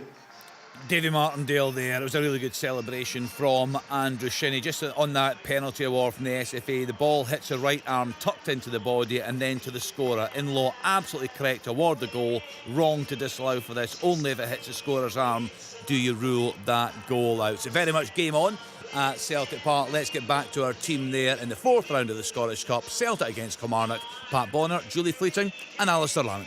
Thanks again, Kenny. Celtic about to get us back underway for the second half. No further changes, I don't think, to either side. Celtic yet to make a substitution. 2 enforced ones in that first period for Kelly, with a goalkeeping change in the first minute. And Brad Lyons, the captain, also forced off and Danny Armstrong on for him. But as I say, nothing further from Derek McInnes at the interval as Arne Enkels rolls the ball back to Callum McGregor. Celtic going from right to left in this second period as they look to get back in front. They were, you'd have to say, the better side for the most part in that first period as Dyson Maeda goes down after a pretty strong challenge holding his ankle. Just slowly getting back to his feet now, but looks a little bit uncomfortable having missed the last couple of games. It's a loose pass in the middle of the park and Donnelly wasn't on his toes there, and Kyogo picks up possession left hand side of the box, couple of step overs, gets to the byline, flashes it across goal, Kuhn can't get there, and all the way through to the far side and out for a throw in. But Kilmarnock almost their worst enemies there as they gave the ball away in the middle of the park. Kyogo and Kuhn almost punishing them. Yeah, Donnelly and Ndaba, who started off in midfield actually in this game, which I'd be interested to see how Kilmarnock set up at the back, because you're talking about Lewis Mayo will be stretched on this side with Maeda, so there will be space for Celtic to exploit. But getting to the byline and cutting it across, and Kuhn this time nearly getting on the inside of Robbie Diaz, who just almost managed to get a foot against him, I think, and probably just knocked him off his stride as he was about to put the ball in the back of the net. It's a couple of times Robbie Diaz has had to be on full alert at the back post to prevent Kuhn getting a tap in. And early on in this second period, another chance goes a begging for Celtic. They missed a few really good opportunities, not just half chances but good chances in the first half, and they were made to pay for it as Kilmarnock got that injury time leveller. Kenny's described to you the SFA's take on why the goal was allowed to stand. Julie, did that make sense for you in terms of what you saw in the replays as well? Yeah, I think so. I think that was kind of what we were thinking. The only thing we couldn't see is just where it hit him in the arm, or if his arm was out from his body. But the fact that his arm was in close to his body, if it hit him on the right arm, and it falls to a different player, so it makes a lot of sense. But for us, we were just wondering what part of his arm it had hit and whether he had his arm outstretched. So 1-1 it stands as Kilmarnock, I think, win a throw-in rather than a free kick that they're claiming for over on the far side, as Robbie Dees will come forward midway inside the Celtic half, left hand side as Killie come forward. Fraser Murray actually looks like he's going to take this one, takes it short to Ndaba, left hand side up to the angle of the box, fires it in towards the penalty area, comes off McGregor, Polworth picks up and finds Watkins, left hand side of the box, Carter Vickers with him, twists one way then the other, Carter Vickers gets the block in. It's still in play over on the far side as Murray manages to keep it in. Now Polworth fires it in low, Watkins can't do much with it and it bounces to McGregor, who just thumps it clear to the halfway line, won by Joe Wright before Kyogo can get there. Murray challenging Alistair Johnston, and the offside flag is up against Murray. I mean, very few people have given Alistair Johnston as hard a time as Fraser Murray has in this opening 48 minutes. Well, he's had to work really well defensively, which he has done, but when he gets the ball, that's when he becomes a threat for me. Engels with a ball into the box, Wright and Mayo eventually work it clear between the pair of them. There was a bit of indecision initially and Kyogo just unable to capitalise. The offside flag up against Marley Watkins this time on the halfway line, and Celtic will have the free kick to be taken by Callum McGregor. We've played 3.5 minutes of the second half as Kyogo tries to take that round Joe Wright, who's now got the captain's armband with Brad Lyons gone off. Hatati picks up on the loose ball and knocks it back to Greg Taylor. It's still well inside the Kilmarnock half. Engels on, looking to link, I think, with Hatati there, but it was a loose pass. Had a few of them actually, Arne Engels, over the course of this game so far.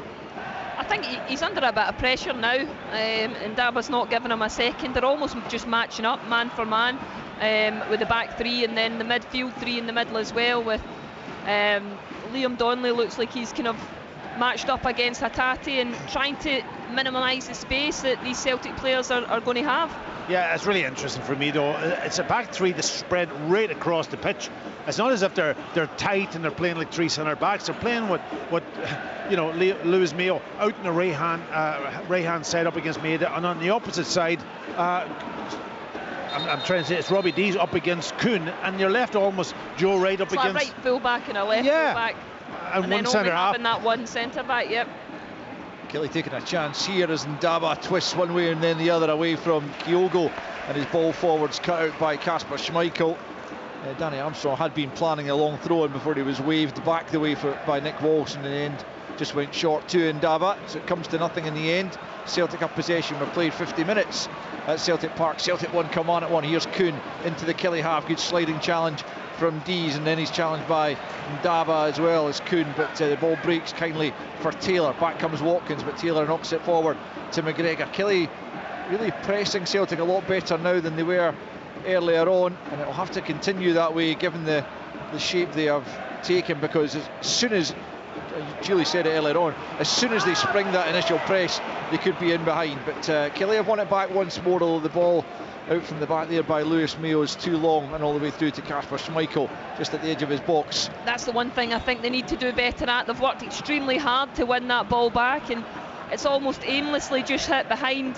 I think they need to be careful with those passes forward, because it's taking an awful lot out of them just to win that ball back. They need to try and find defeat, or at least in the path of one of their strikers. It's Hatate picking up inside his own penalty area under pressure. Johnston then knocks it up towards Kyogo.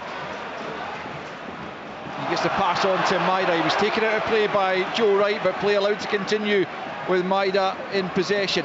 Cuts across the field. Kilmarnock getting lots of bodies back. Kyogo's back on his feet and beginning to join in, but it's McGregor in possession just outside the penalty area. Now it's Taylor. Taylor's dispossessed, but it rolls into McGregor's possession and then out to Johnston. It's a good ball in, and Mayo knocks it clear on this near side. Again taking no chances, and it'll be a Celtic throw-in, but I think Joe Wright is going to have his name taken here potentially for the late challenge, or at least get a word from Nick Walsh. Yeah, it's just a warning, isn't it? But you know, he's up against Kyogo. Kyogo pulls him out almost out into the middle of the pitch, and he's got to do something. You know, I think the best thing is to take Kyogo down, because otherwise you're going to be totally exploited. He's left that gap, hasn't he, as well? He's left a huge gap in the centre of defence. Forward it goes to only Liam Donnelly as he defends his box, and it's picked up by McGregor.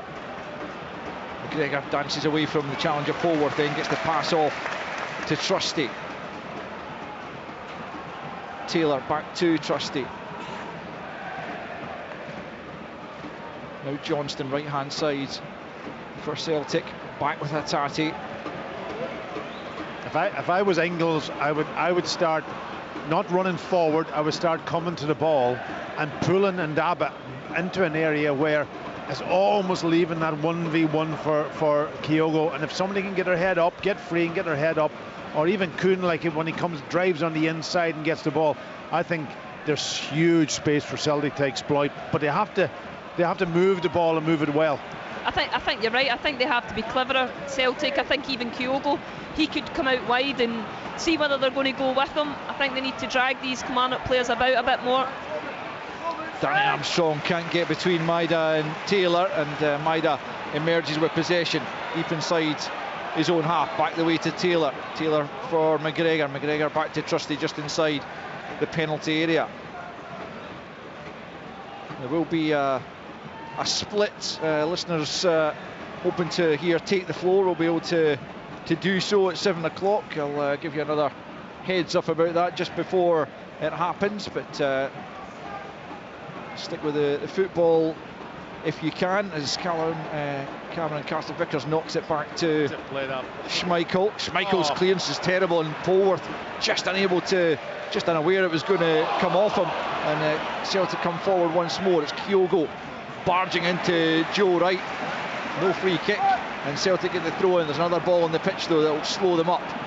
Arne Engels just knocks it off, and the throw-in's taken. Engels all the way back to Schmeichel. Here's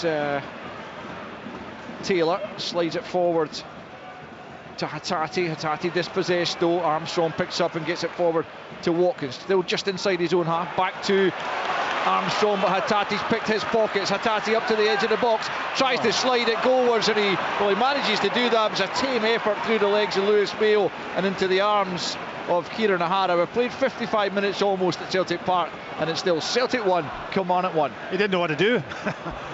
He was driving into the box, and he had 2 or 3 options. He could have played Maeda in on the left-hand side, who was racing up behind him, and he could have maybe picked out Kyogo. Instead, he didn't do anything. He just passed it straight back. It was like a pass back to the goalkeeper. Here's Armstrong looking to get away from McGregor. Down he goes, the Kilmarnock winger, looking for a free kick. The assistant was looking right at it and didn't think there was anything wrong with the challenge, as Trusty is forced into a quick clearance. Kilmarnock are pressing well and not giving Celtic any time whatsoever, and I have to say that that's when any teams that have got the better of Celtic or have got anything from them have tended to do that, as Trusty comes across and prevents Watkins from advancing down this right hand side. It's going to be a Kilmarnock throw in. Danny Armstrong will fancy the long throw in this time. It's just about 15 yards from the corner flag. Armstrong still going on to the assistant referee about the free kick he didn't get a minute ago, but Kilmarnock have thrown all their big players up, looking to get on the end of this long throw in from Danny Armstrong. Right hand side, and it comes from Armstrong to the edge of the 6-yard box. Trusty hasn't quite managed to get it clear, but Hatate hacks it away up towards the halfway line, and across goes Mayo just to see it out of play. Couldn't catch it, and it will be a Kilmarnock throw in on the far side. Julie, you would imagine Derek McInnes will be pretty pleased by the way this second half is going. Yeah, I mean, I've never seen a team play against Celtic in this way, certainly not this early on in the half.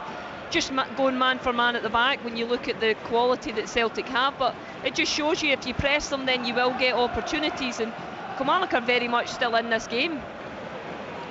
Fraser Murray picking up at the corner flag on the left hand side, but the offside flag is up to deny him. Just to clarify, in terms of as I say, there is going to be a split in terms of our frequencies, so if you want to hear all the football, can I suggest that you make sure that you're tuned either to Sports Sound Extra or digital, or indeed medium wave if you're listening on the radio.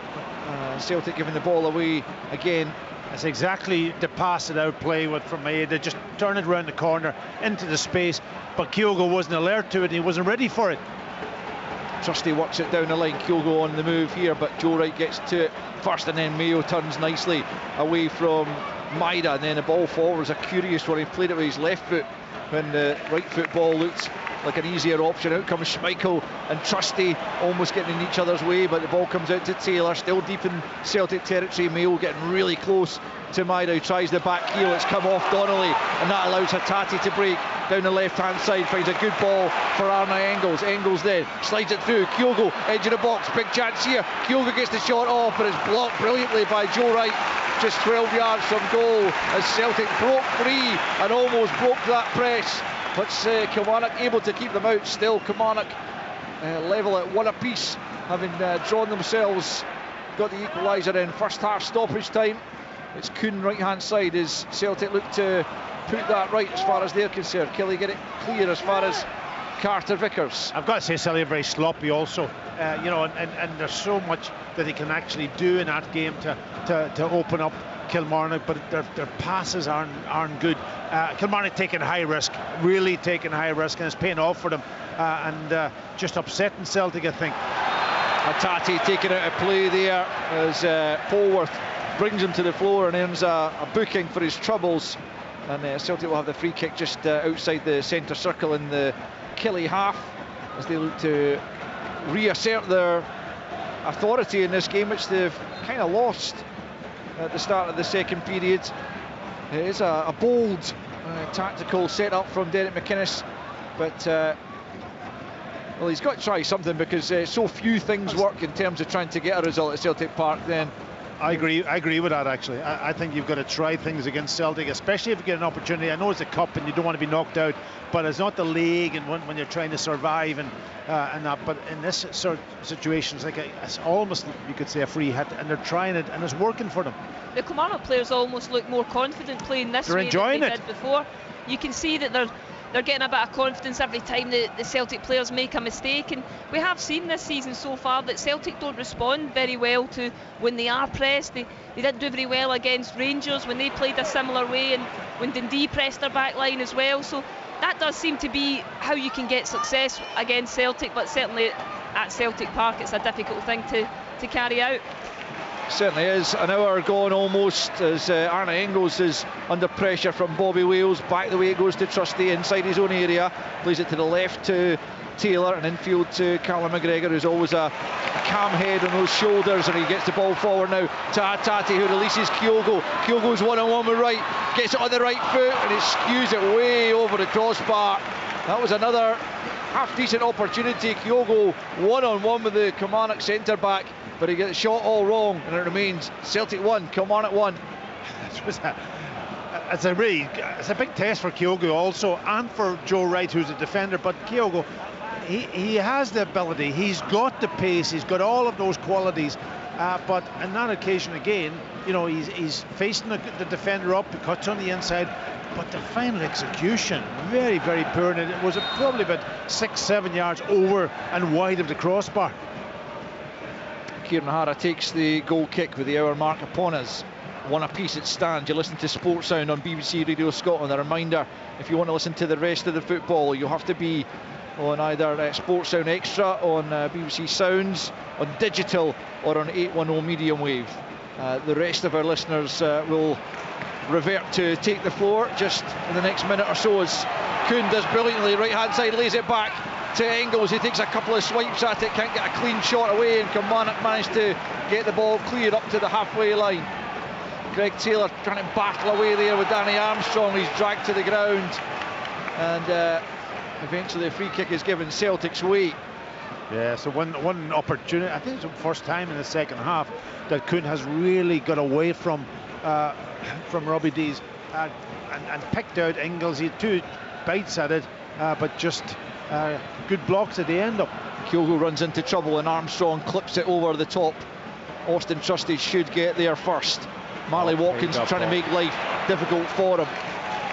Now it's Kasper Schmeichel getting the ball back from Trusty, and Engels picks up. It's a good ball out to the left-hand side to Maida. Maida coming forward.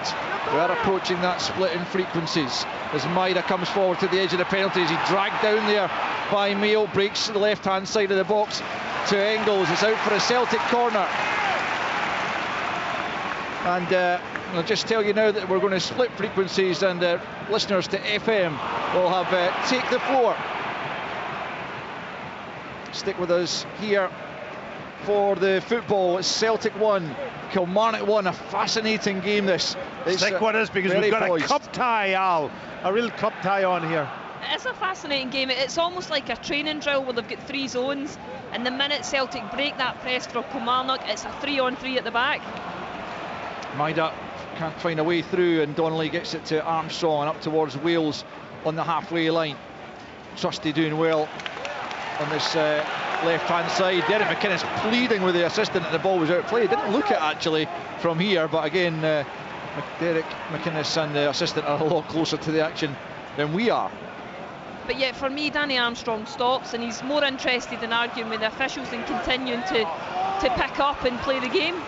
Engels on another poor ball through. I'm not sure how much longer he's going to get in this game. We've played 18 minutes of the second period, and still Celtic 1, Kilmarnock 1. Extra time and penalties, remember, are in the offing if required, if we're level at the end of the 90, as Derek McInnes is about to make another change. This one not going to be enforced. David Watson, yeah, it's a couple actually, isn't it? Rory McKenzie as well as down there, stripped and ready to come into the action as Maida bursts down the left-hand side. Back goes Mayo. Early ball in looking for Kyogo. It comes off the heel of Joe Wright, who does well to get anything on it. Then Hatate attacks it, and Daba looking for Mayo, just gets it clear before Maida pounces. It's come to Engels though on the edge of the box, plays it square to Callum McGregor, looking for a way through to find Celtic's second goal of the evening.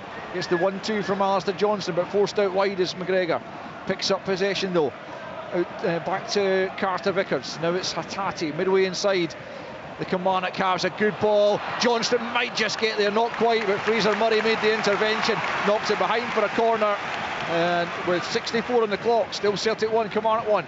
Yeah, listen, I don't know if Kilmarnock can keep up this sort of kind of almost pressure on Celtic and going almost man for man high up the pitch, and then still having to make recovery runs as this game goes into its final period. It's a big task for them. But Arne Engels then on the right hand side, the right footed outswinger and it comes to the near post. I think it took a glance off Trusty's header, but back the way. Comes to Hatate and then McGregor. Can't find a way through this time. Polworth will try and spring a counter. Murray now, can he find the pass to Danny Armstrong? Johnston comes across to him.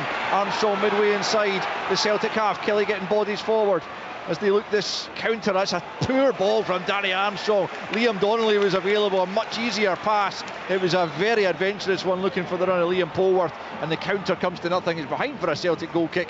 Celtic 1, Kilmarnock 1. It looked like it was going to be a promising attack for Kilmarnock. Fraser Murray manages to find the feet of Armstrong and he just makes the wrong choice of pass. Polworth goes beyond, but the weight of his pass is just far too heavy, and it would have been a far better option just to play the ball back to Liam Donnelly. Celtic also going to make a couple of changes by the look of it. Paulo Bernardo and Luke McCowan got the call back there from their manager to the dugout as Rory McKenzie and David Watson prepare to come on for the visitors. Liam Donnelly is the first of those to be replaced by young David Watson, who scored that injury time equaliser here in the league last season, and a very promising player comes on. He won't be fazed by this arena one bit.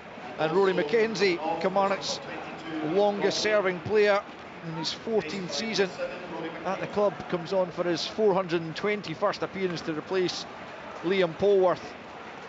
As Derek McInnes, just as you were saying, Packy, the likelihood is they don't have the legs to keep playing the way they are, so that's why he needs to make these changes in the middle of the park. And that's why you need a squad, and that's why you need players who can fit in and play a similar way. I think they can. I think McKenzie can do it, of course.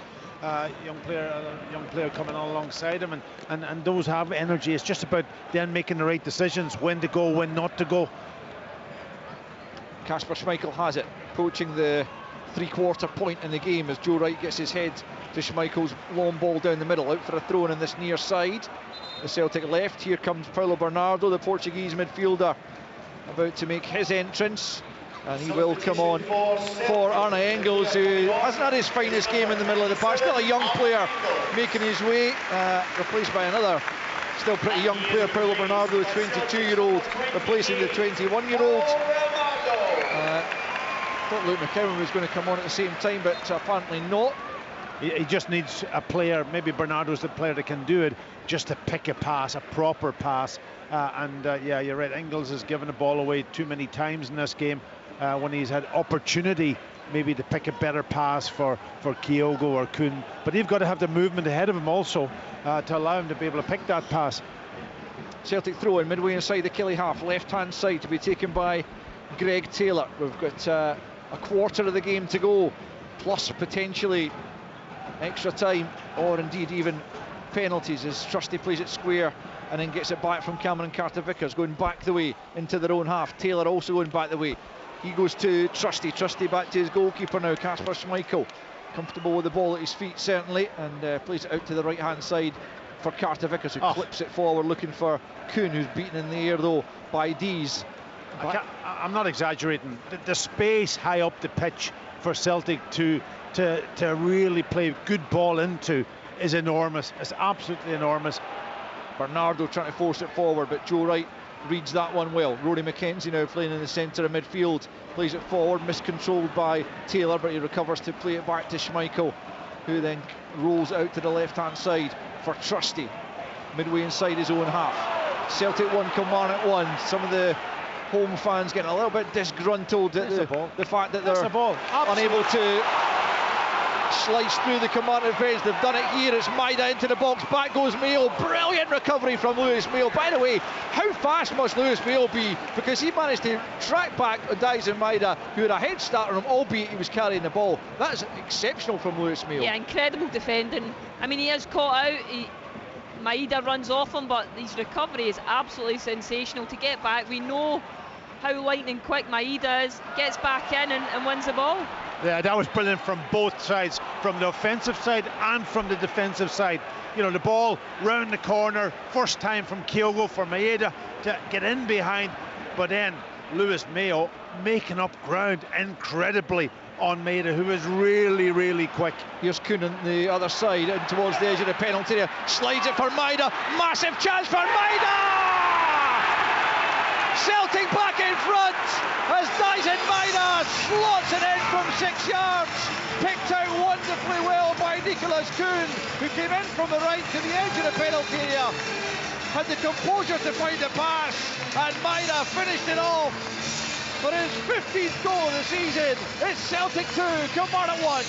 Yeah, exploited this time.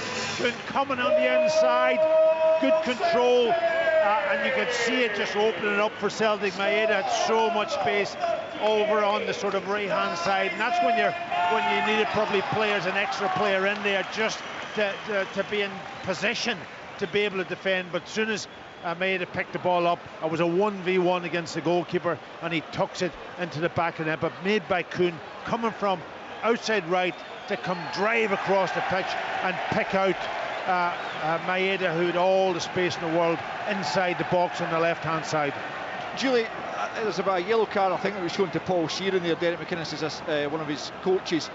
I think Kilmarnock are protesting because there was a free kick just prior to the Celtic goal there that went Celtic's way, when Austin Trusty and Marley Watkins were tussling, I think is probably the best way of putting it.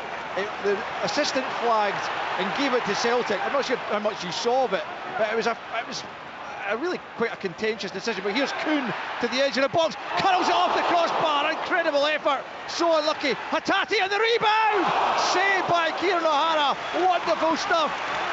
Incredible effort from Kuhn, also by Hatate. O'Hara keeps it out with a brilliant save. What action we've had here. Celtic have just came to life, and I think it's been Kuhn coming into the game. I think for long spells he's drifted out, but the minute he's on the ball, just the whole game opens up. Just smashes that one off the crossbar, and an incredible strike. The save from Kieran O'Hara wasn't at all bad either. We'll get Packy's taking that in a minute as Bernardo swings it in from the left-hand side, headed away by Ndaba. Picked up by McGregor, and then Kuhn once more inside the box, dancing feet from the German, tries to force it back to a teammate. It's knocked away by Ndaba. We've got about 18 minutes of the 90 left now. Celtic leading by 2-1. As Julie said, they just came to life, but O'Hara keeping Kilmarnock in the game just there. Yeah, there was a good save. You know, when it comes to Hatate, he's been able to pick his spot up in the sort of almost Kieran O'Hara's right-hand corner, and he gets good mobility high up into the and makes the big save to knock it away for the corner. Keeps his team in this game. Here's Johnston for Hatate down the right-hand side. Kuhn just a little flick out to Bernardo. He looks like he's enjoying himself now. He links with Johnston. Johnston bursting forward. Kilmarnock struggling to get numbers back. Again, Wright clears it with his heel. It's a back heel to get away to prevent Kyogo from latching onto it. It's back out now with Johnston. Right-hand side, edge of the box. Bernardo with a little flick. Watson with him. Still in play. Back it goes to Johnston, to the edge of the box, where McGregor tries to spin away from Marley Watkins. Then he finds Kuhn on the penalty spot, more or less. Well marked though by Joe Wright, and Kilmarnock work it clear through Armstrong. Bobby Wales comes across to this near side, knocked out of play by Austin Trusty. I'll come back to that incident, Julie, that I was asking about. It was one of those ones that certainly Kilmarnock felt it should have gone their way.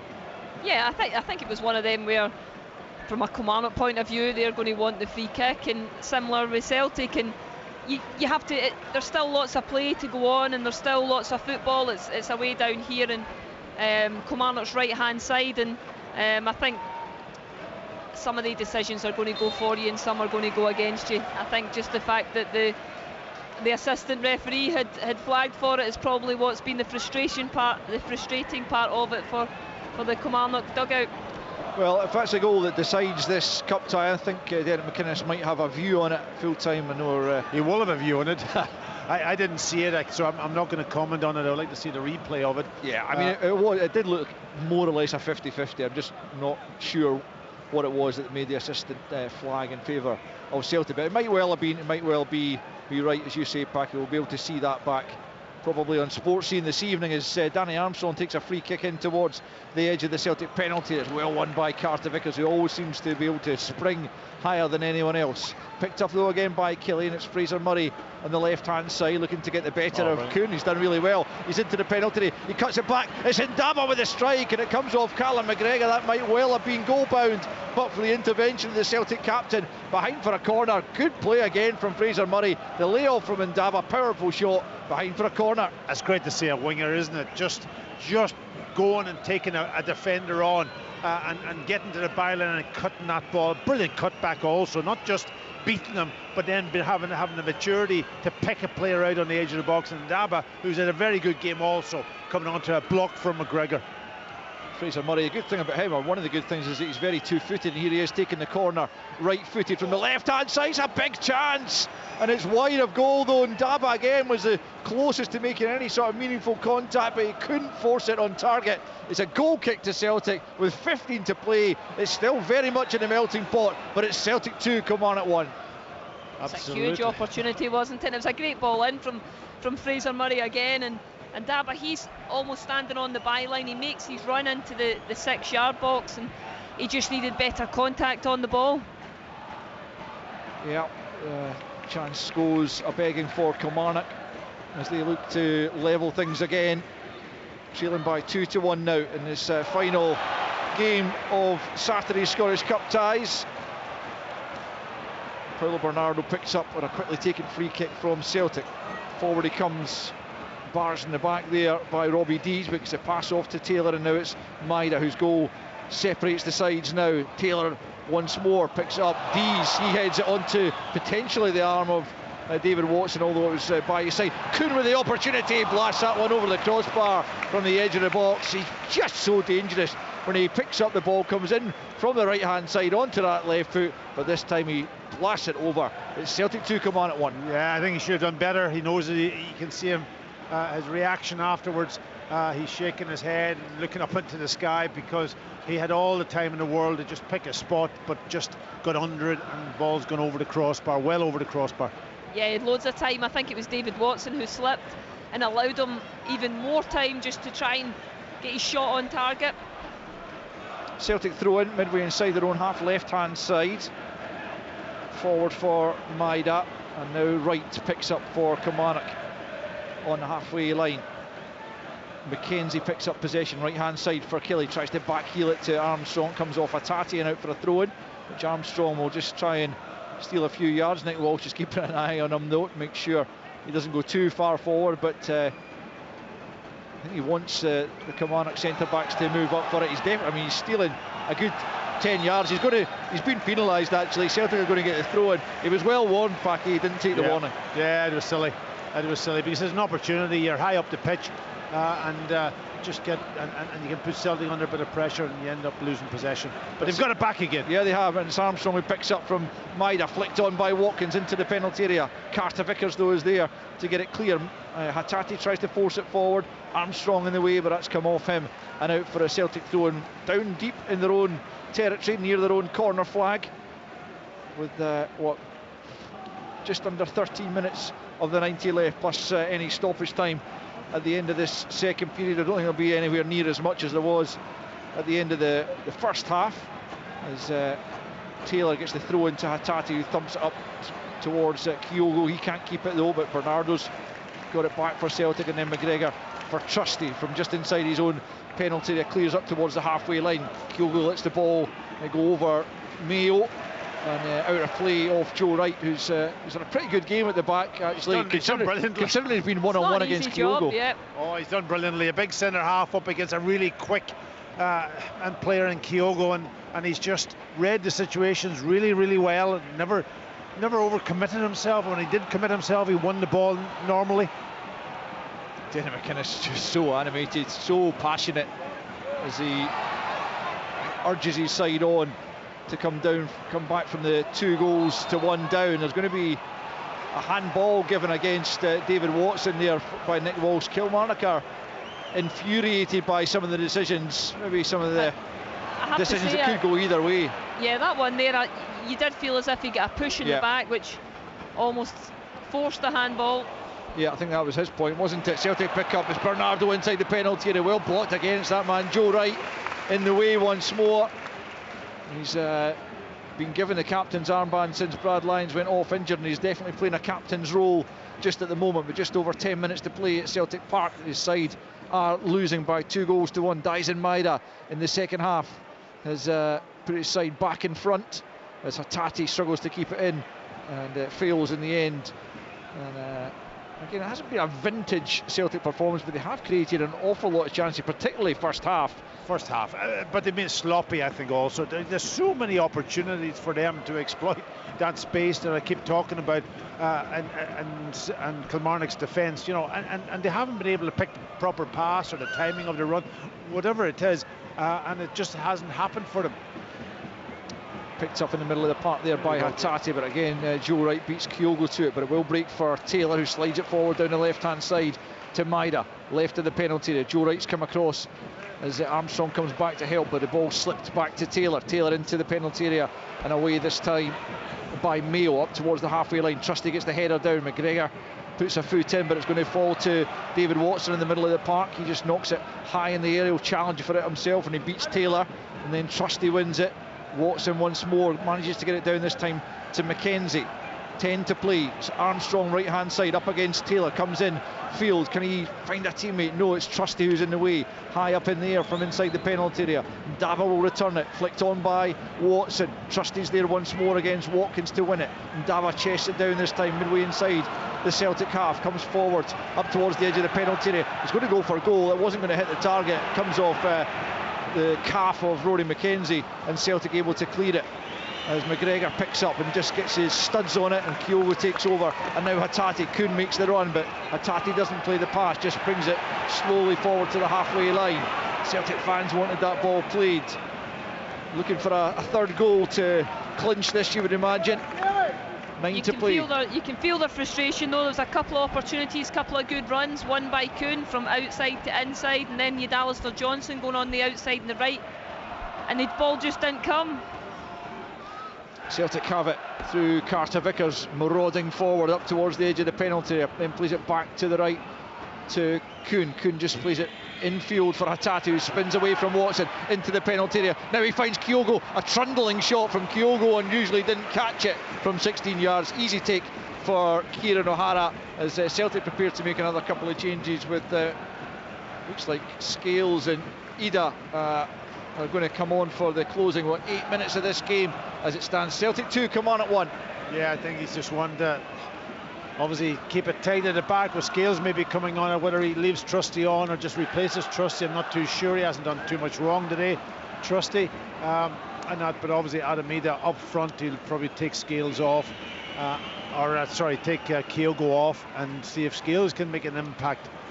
It could be Taylor that comes off, you know, at left back.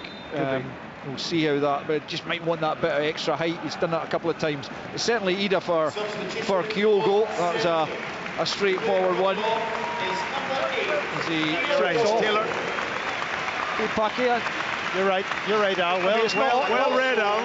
Not often I get things right, but when I do, I like to make a lot of it. This will be a different test for Wright in the centre of Kilmarnock's defence. He's done exceptionally well against Kyogo. Not an easy task, but certainly when Ida comes on, a different type of player, more physical. I would love to know if Adamida's been really concentrating on the game from that bench and watching what was going on and reading the game. He's a young player, but saying, well, okay, if I get on that pitch, this is what I'm going to do. This is where the opportunity this is it. Yep. Well, they've got some defending to do initially, because a long throw in on the far side taken by Watson. The Kilmarnock left, and it comes to the penalty. Shot comes in. That's a ferocious shot that did come in the end. Kasper Schmeichel held it. It was Robbie Dees on the right foot. He really got a hold of that, but it's straight at Schmeichel, fortunately for the Dane, and it remains Celtic 2, Kilmarnock 1. Schmeichel's clearance is a poor one. Kilmarnock pick up. It looked like that had gone out of play though, as then Scales comes in late and barges into Armstrong, but it will be, actually it'll come back for the free kick to Kilmarnock. Watson was taken out late as he played it out to the right hand side, and Kelly will get the free kick in a central area midway inside the Celtic half. We've got 6 minutes plus stoppage time to play. Celtic 2, Kilmarnock 1. Kelly looking for another late equaliser. Just come back to that shot from Robbie Dees. I don't think it went straight at Schmeichel. I think if that was anywhere to either side of him, with the pace that was on that ball, I think he might have been in trouble, but he's just got to win it straight into his gut. Danny Armstrong then over this free kick. It's just very slightly right of centre. It's not the best angle to put it in, but he'll do his best here to knock it into the back post area. Carter Vickers once more imperious at the back for Celtic, heads it clear, and Rory McKenzie can only knock it out on the far side for a throw in to Celtic. Midway inside their own half, 5 to play, Celtic 2, Kilmarnock 1. These are important headers. You know, that's a couple now that Carter Vickers had. He's not, I keep saying he's not the biggest, but he's very, very strong. But they're so important to get that first contact on the ball. Joe Wright out to the right hand side looking for Armstrong. I thought he might have been slightly offside, but Scales wins the header in any case, and it's forward for Maida. And now Hattati onto Kuhn, right hand side up at the edge of the box now. Can he finish it? Kuhn aims for the bottom corner, but just off target this time from the German winger, in on that left foot once more, but slides it a yard or two wide of the far post of Kieran O'Hara. And so with just under 5 minutes remaining now, Celtic 2, Kilmarnock 1. It's just not been his night, and that final third, I think Cooney's had quite a few opportunities, so normally so good at cutting in on that left foot and finding the far corner. It was well wide, wasn't it? It was I don't think it 2 really yards. I think it was O'Hara. 3 or 4 yards. Forward it comes from Kieran O'Hara from the goal kick. Here's Ida with the first There you go. chance to get into the game. Knocks it wide to the left hand side for Maida, who's challenged by Ndaba. That decision goes Kilmarnock's way. That was another 50-50 with the referee on this occasion awarding that in the visitors' favour, as Kelly are about to make a late change and bring on Bruce Anderson for the closing 4 minutes plus stoppage time. And it's Bobby Wales, the man who dragged them level in first half injury time, who makes way. Well, it's still a big goal to remember, but you would certainly remember it more fondly if it was part of a victory. And, it's been a tough evening for Bobby Wales. I think a young player up against Carter Vickers and Trusty, really physical. Scales wins the header on the edge of his own box, but only succeeds in knocking it to Watson. And now it's Armstrong, right hand side, trying to get the ball into the box. Off Scales it comes, and out for a throw in to Killy down near the corner flag as they attack down the right hand side. Time running out for them to get a leveller, which would inevitably, you feel, take the game into another 30 minutes of extra time. Armstrong, though, with the throw in from the right hand side. It's a long ball in. It's Trusty who wins this one. Ndaba picks up. He can't get the ball to sit for him, and Celtic will try and break through. Ida, who's fouled there by McKenzie, but still he's going. It's a 3-on-1 here. It's Ida. He's got men left and right. Ida finds Kuhn. Kuhn to finish it. Tipped wide by O'Hara. I think the goalkeeper got a touch on that to take it wide, or did Kuhn just stab it wide? Well, either way, Celtic have passed up the opportunity once again. I don't think he got a touch on it. I think it was just it's a goal kick, you're right. Very poor finish from Kuhn. Obviously Adam Ida breaking. I don't know who was the last player there. I was trying to work out who was the last defender, but he did actually quite well, because he just backed off, didn't commit himself, and waited and pushed in. Was it Mail? And pushed in almost Kuhn into a wider position where he tried to stab it past the goalkeeper and knocked it by the post. That was the big moment. Yeah, might have been. Let's see if Celtic are made to rue that one, as they were made to rue their first half misses by that equaliser that came in first half stoppage time. We've got just over 2 minutes left of the 90, plus a few minutes of stoppage time, no doubt, as well. It's Ida, who, I don't think he could have done any more in that counter. He did well to keep his feet after being fouled by McKenzie, as Schmeichel's quickly closed down there by the substitute Bruce Anderson, but he does get the pass off to Trusty, who finds Hattati, and now Carter Vickers. But Ida picked, bided his time, picked Kuhn out, and it was a good opportunity. I'm still not convinced that O'Hara didn't touch it at all. I think Kuhn was definitely making that point to both the referee and the keeper, but the goal kick was given, and it's 90 seconds of the 90 minutes to go. Luke McCowan, I think, is going to come on late in this second half for Celtic, as Celtic look like they're heading for the 5th round draw, but Kilmarnock will hope they get one more chance to take this to extra time. It's Kieran O'Hara taking a free kick midway inside his own half, launches it long, rights up there to win it at the edge of the box. Carter Vickers guides it back to Kasper Schmeichel from more or less the penalty spot. It was a brave header, cool and composed, as you would imagine, from the big American international, and back safely in the arms of Kasper Schmeichel. 89 minutes gone. Celtic 2, Kilmarnock 1. Well, it pushed Joe right up, haven't they? and just launched the ball up to him, and he's big, he's tall, he won that first ball, and it just put Carter Vickers under pressure, but he coped very well. Celtic throw-in on the halfway line, left-hand side, to be taken by Liam Scales. A fourth official will get a chance to put up the injury time, but he'll have to borrow Kilmarnock's board because Celtic's board is in use for the substitution. Here comes Scales, dinks it into Bernardo, nods it down for Ida, 30 yards from goal, goes back the way to Johnston. Johnston in a central area, comes forward, plays it to Scales. Scales also in that central area. The Celtic fullbacks often occupy. McGregor finds Maida onto Ida, left-hand side into the 6-yard box and cleared away by Dees, who's claiming for offside. It's not coming. 3 minutes added on. Scales. It's Maida! It's a goal! It's offside! He looked all on his own, and no wonder, because that's why the flag is going up, as Scales seemed to find him very easily. Maida knocked it into the back of the net. Just to confirm, 3 minutes added on, but that goal will not stand, although it will of course be checked by VAR. But as it stands, it's Celtic 2, Kilmarnock 1. Yeah, there's Scales getting involved down this left-hand side, linking in with Adam Ida initially, and then finding himself inside the box and just picking out a wee pass, but Maida definitely offside. But Celtic just running the clock down. They're checking the disallowed goal at the moment. Yeah, and this time will be added on further, so we'll have more than the 3 minutes that have initially been allotted. Well, if this goal does stand, then clearly that'll put the game well beyond Kilmarnock. If not, then they will feel that if they can get the ball up into the Celtic penalty area, they might get one more chance to take it to extra time. Check goes on, so maybe it's close. Yes, that must be very close indeed. Hearing it's very, very tight, in fact. So let's wait and see. Maida was certainly in acres of space by the time the ball reached him, but when the ball was initially played, it sounds like he might well have been on. Let's just hear what the VAR officials, Nick Walsh, ultimately decide. Certainly the assistant on the far side put his flag up as soon as the ball was in the back of the net. He looked offside from because he had so much space in behind the defence, but you know he's quick. You know, he could have just moved into that position. Still the wait goes on as Kieran O'Hara's hoping he's going to be taking a free kick from inside his penalty area. Luke McCowan still waiting to come on at the halfway line. Nick Walsh puts his hand in the air, and that indicates an indirect free kick, and it is an offside decision ratified by VAR. The on-field decision stands as Luke McCowan comes on for Rio Hatate for whatever remains of stoppage time. The Japanese midfielder making his way off, and he'll hope he and his side take their place in the 5th round draw on Monday night. On comes McCowan.